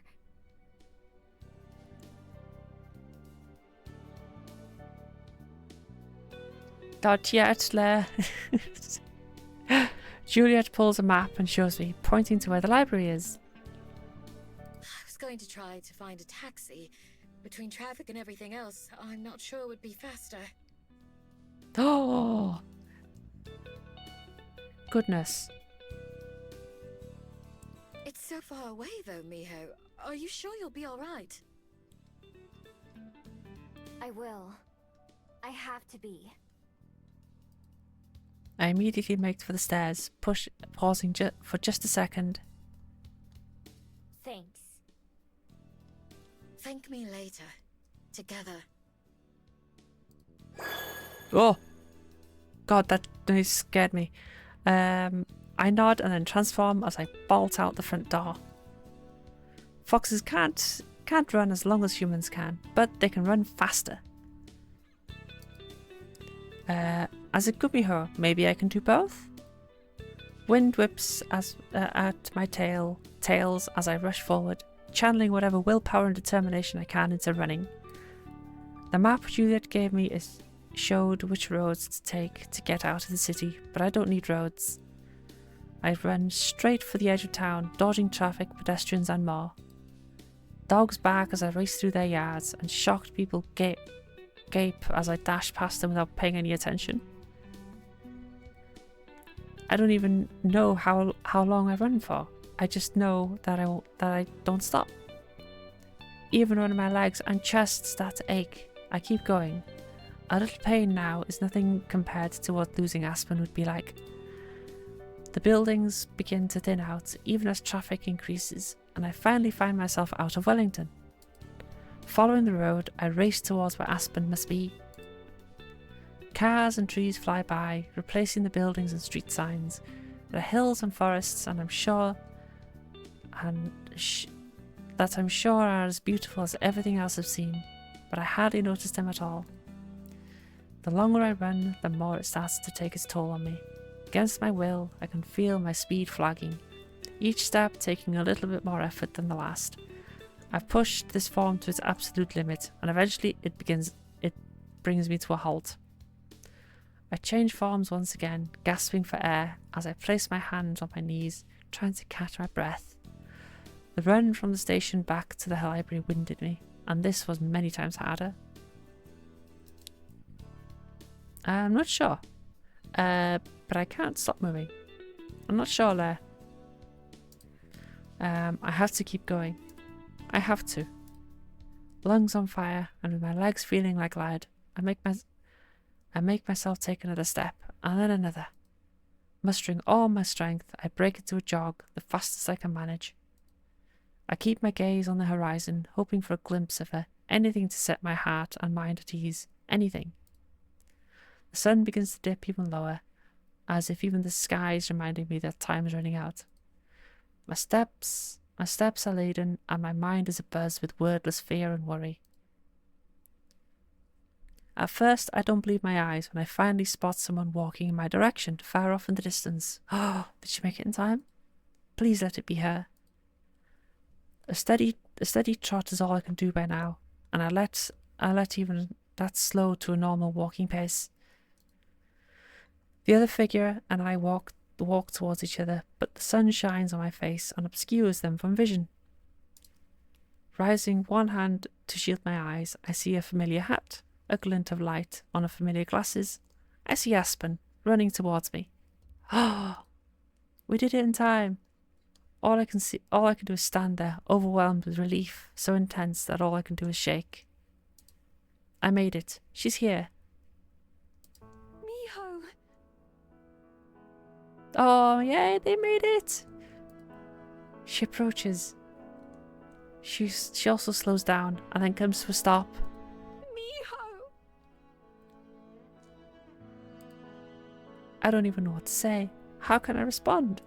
How can I put all the excitement, the worry, and the relief that she's made me feel in the past 24 hours into words? How do I say it? Silently, I close the distance between us, and I see her eyes searching mine, looking for an answer to the unspoken question. Overhead, the sun dips behind a cloud, done watching us for the day, and throwing a handful of colours into the sky as it leaves. I've struggled to find the words before, but this is different. Like Aspen said yesterday, it's not just any words will do. I stop just an arm's length from Aspen, close enough to see the glint in her eyes, the glint of tears hiding in her eyes. I was so worried. Her voice, barely a whisper, but I can't hear anything else. Looking up into her eyes, I'm surprised to find the answer to my own question.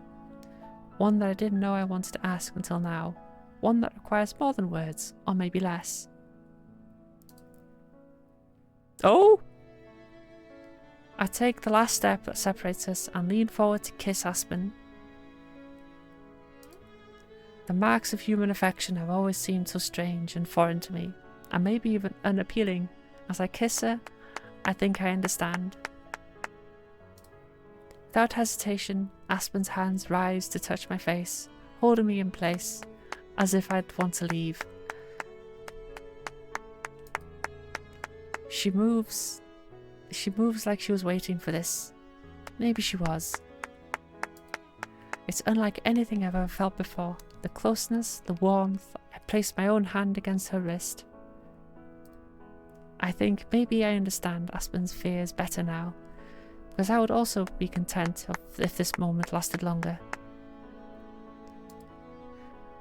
Even when we separate, Aspen's hands stay on my shoulder, keeping me close.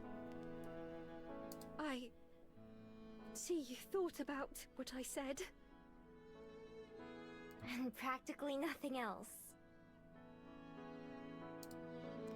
Pulling me into a hug, Aspen rests her face against mine. So I wasn't the only one then. She sighs contentedly. There's so much more I want to say, but this is hardly the place to say it now, is it? I'd nearly forgotten where we were. Not far from the side of the road. Turning around, I look back at the city, which is starting to light up for the evening. Oh, right. It's kind of a long way home, you know. Aspen squeezes my hand. I have all the time in the world. Aww.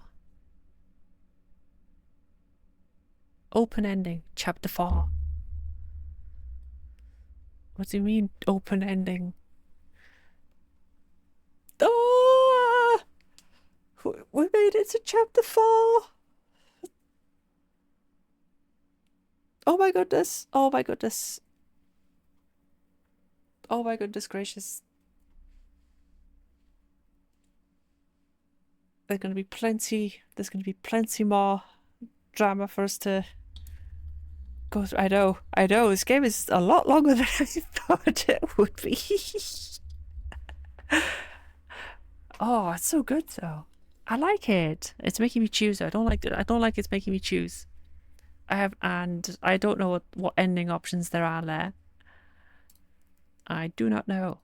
My guess is there's going to be one where you date Juliet, one where you date Aspen, one where you date none of them, and chapter. The XTX chapter. Oh goodness. But I'm gonna leave it there though, because I am tired and it is reaching 4 hours. And yes, I need food. The cats need food. I hope you guys had a good time. I will return to title now. I'm so glad they didn't give us more unnecessary sadness and Bye-bye. bye-bye. No, I'm going to keep it going for now. Whilst I look for somebody to go raid. Let's go say hi to somebody. Who do we say hi to? Who's about? Who's about? Who do we got? Who do we got?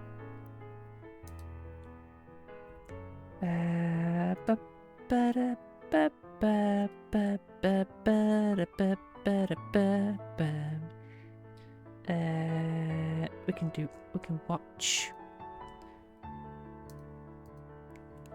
I don't feel like the sadness was necessary. No, the drama was. I mean, it helped. I'm just glad that it didn't actually go into another entire arc of that she's forgotten who we are.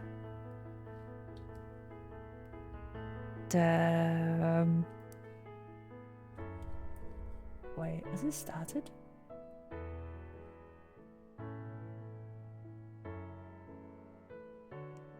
Oh, it has started. But who do we say hi to? Who do we go say hi to?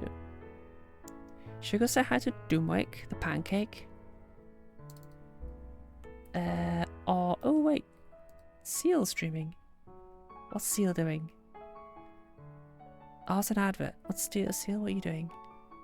Seal's drawing.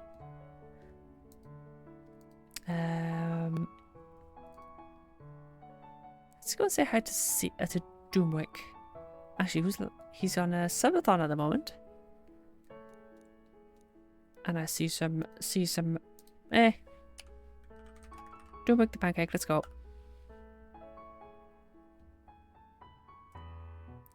I like Doomwick. He's good. He's such a good singer. There you go. I don't know why I typed it straight after. I was just making sure I was copying it right. Anyway, thank you very much for joining me today. And here I go deafening myself because I forgot I've got headphones on. I've got my headphones are cabled now. Oh, double audio. Anyway, bye.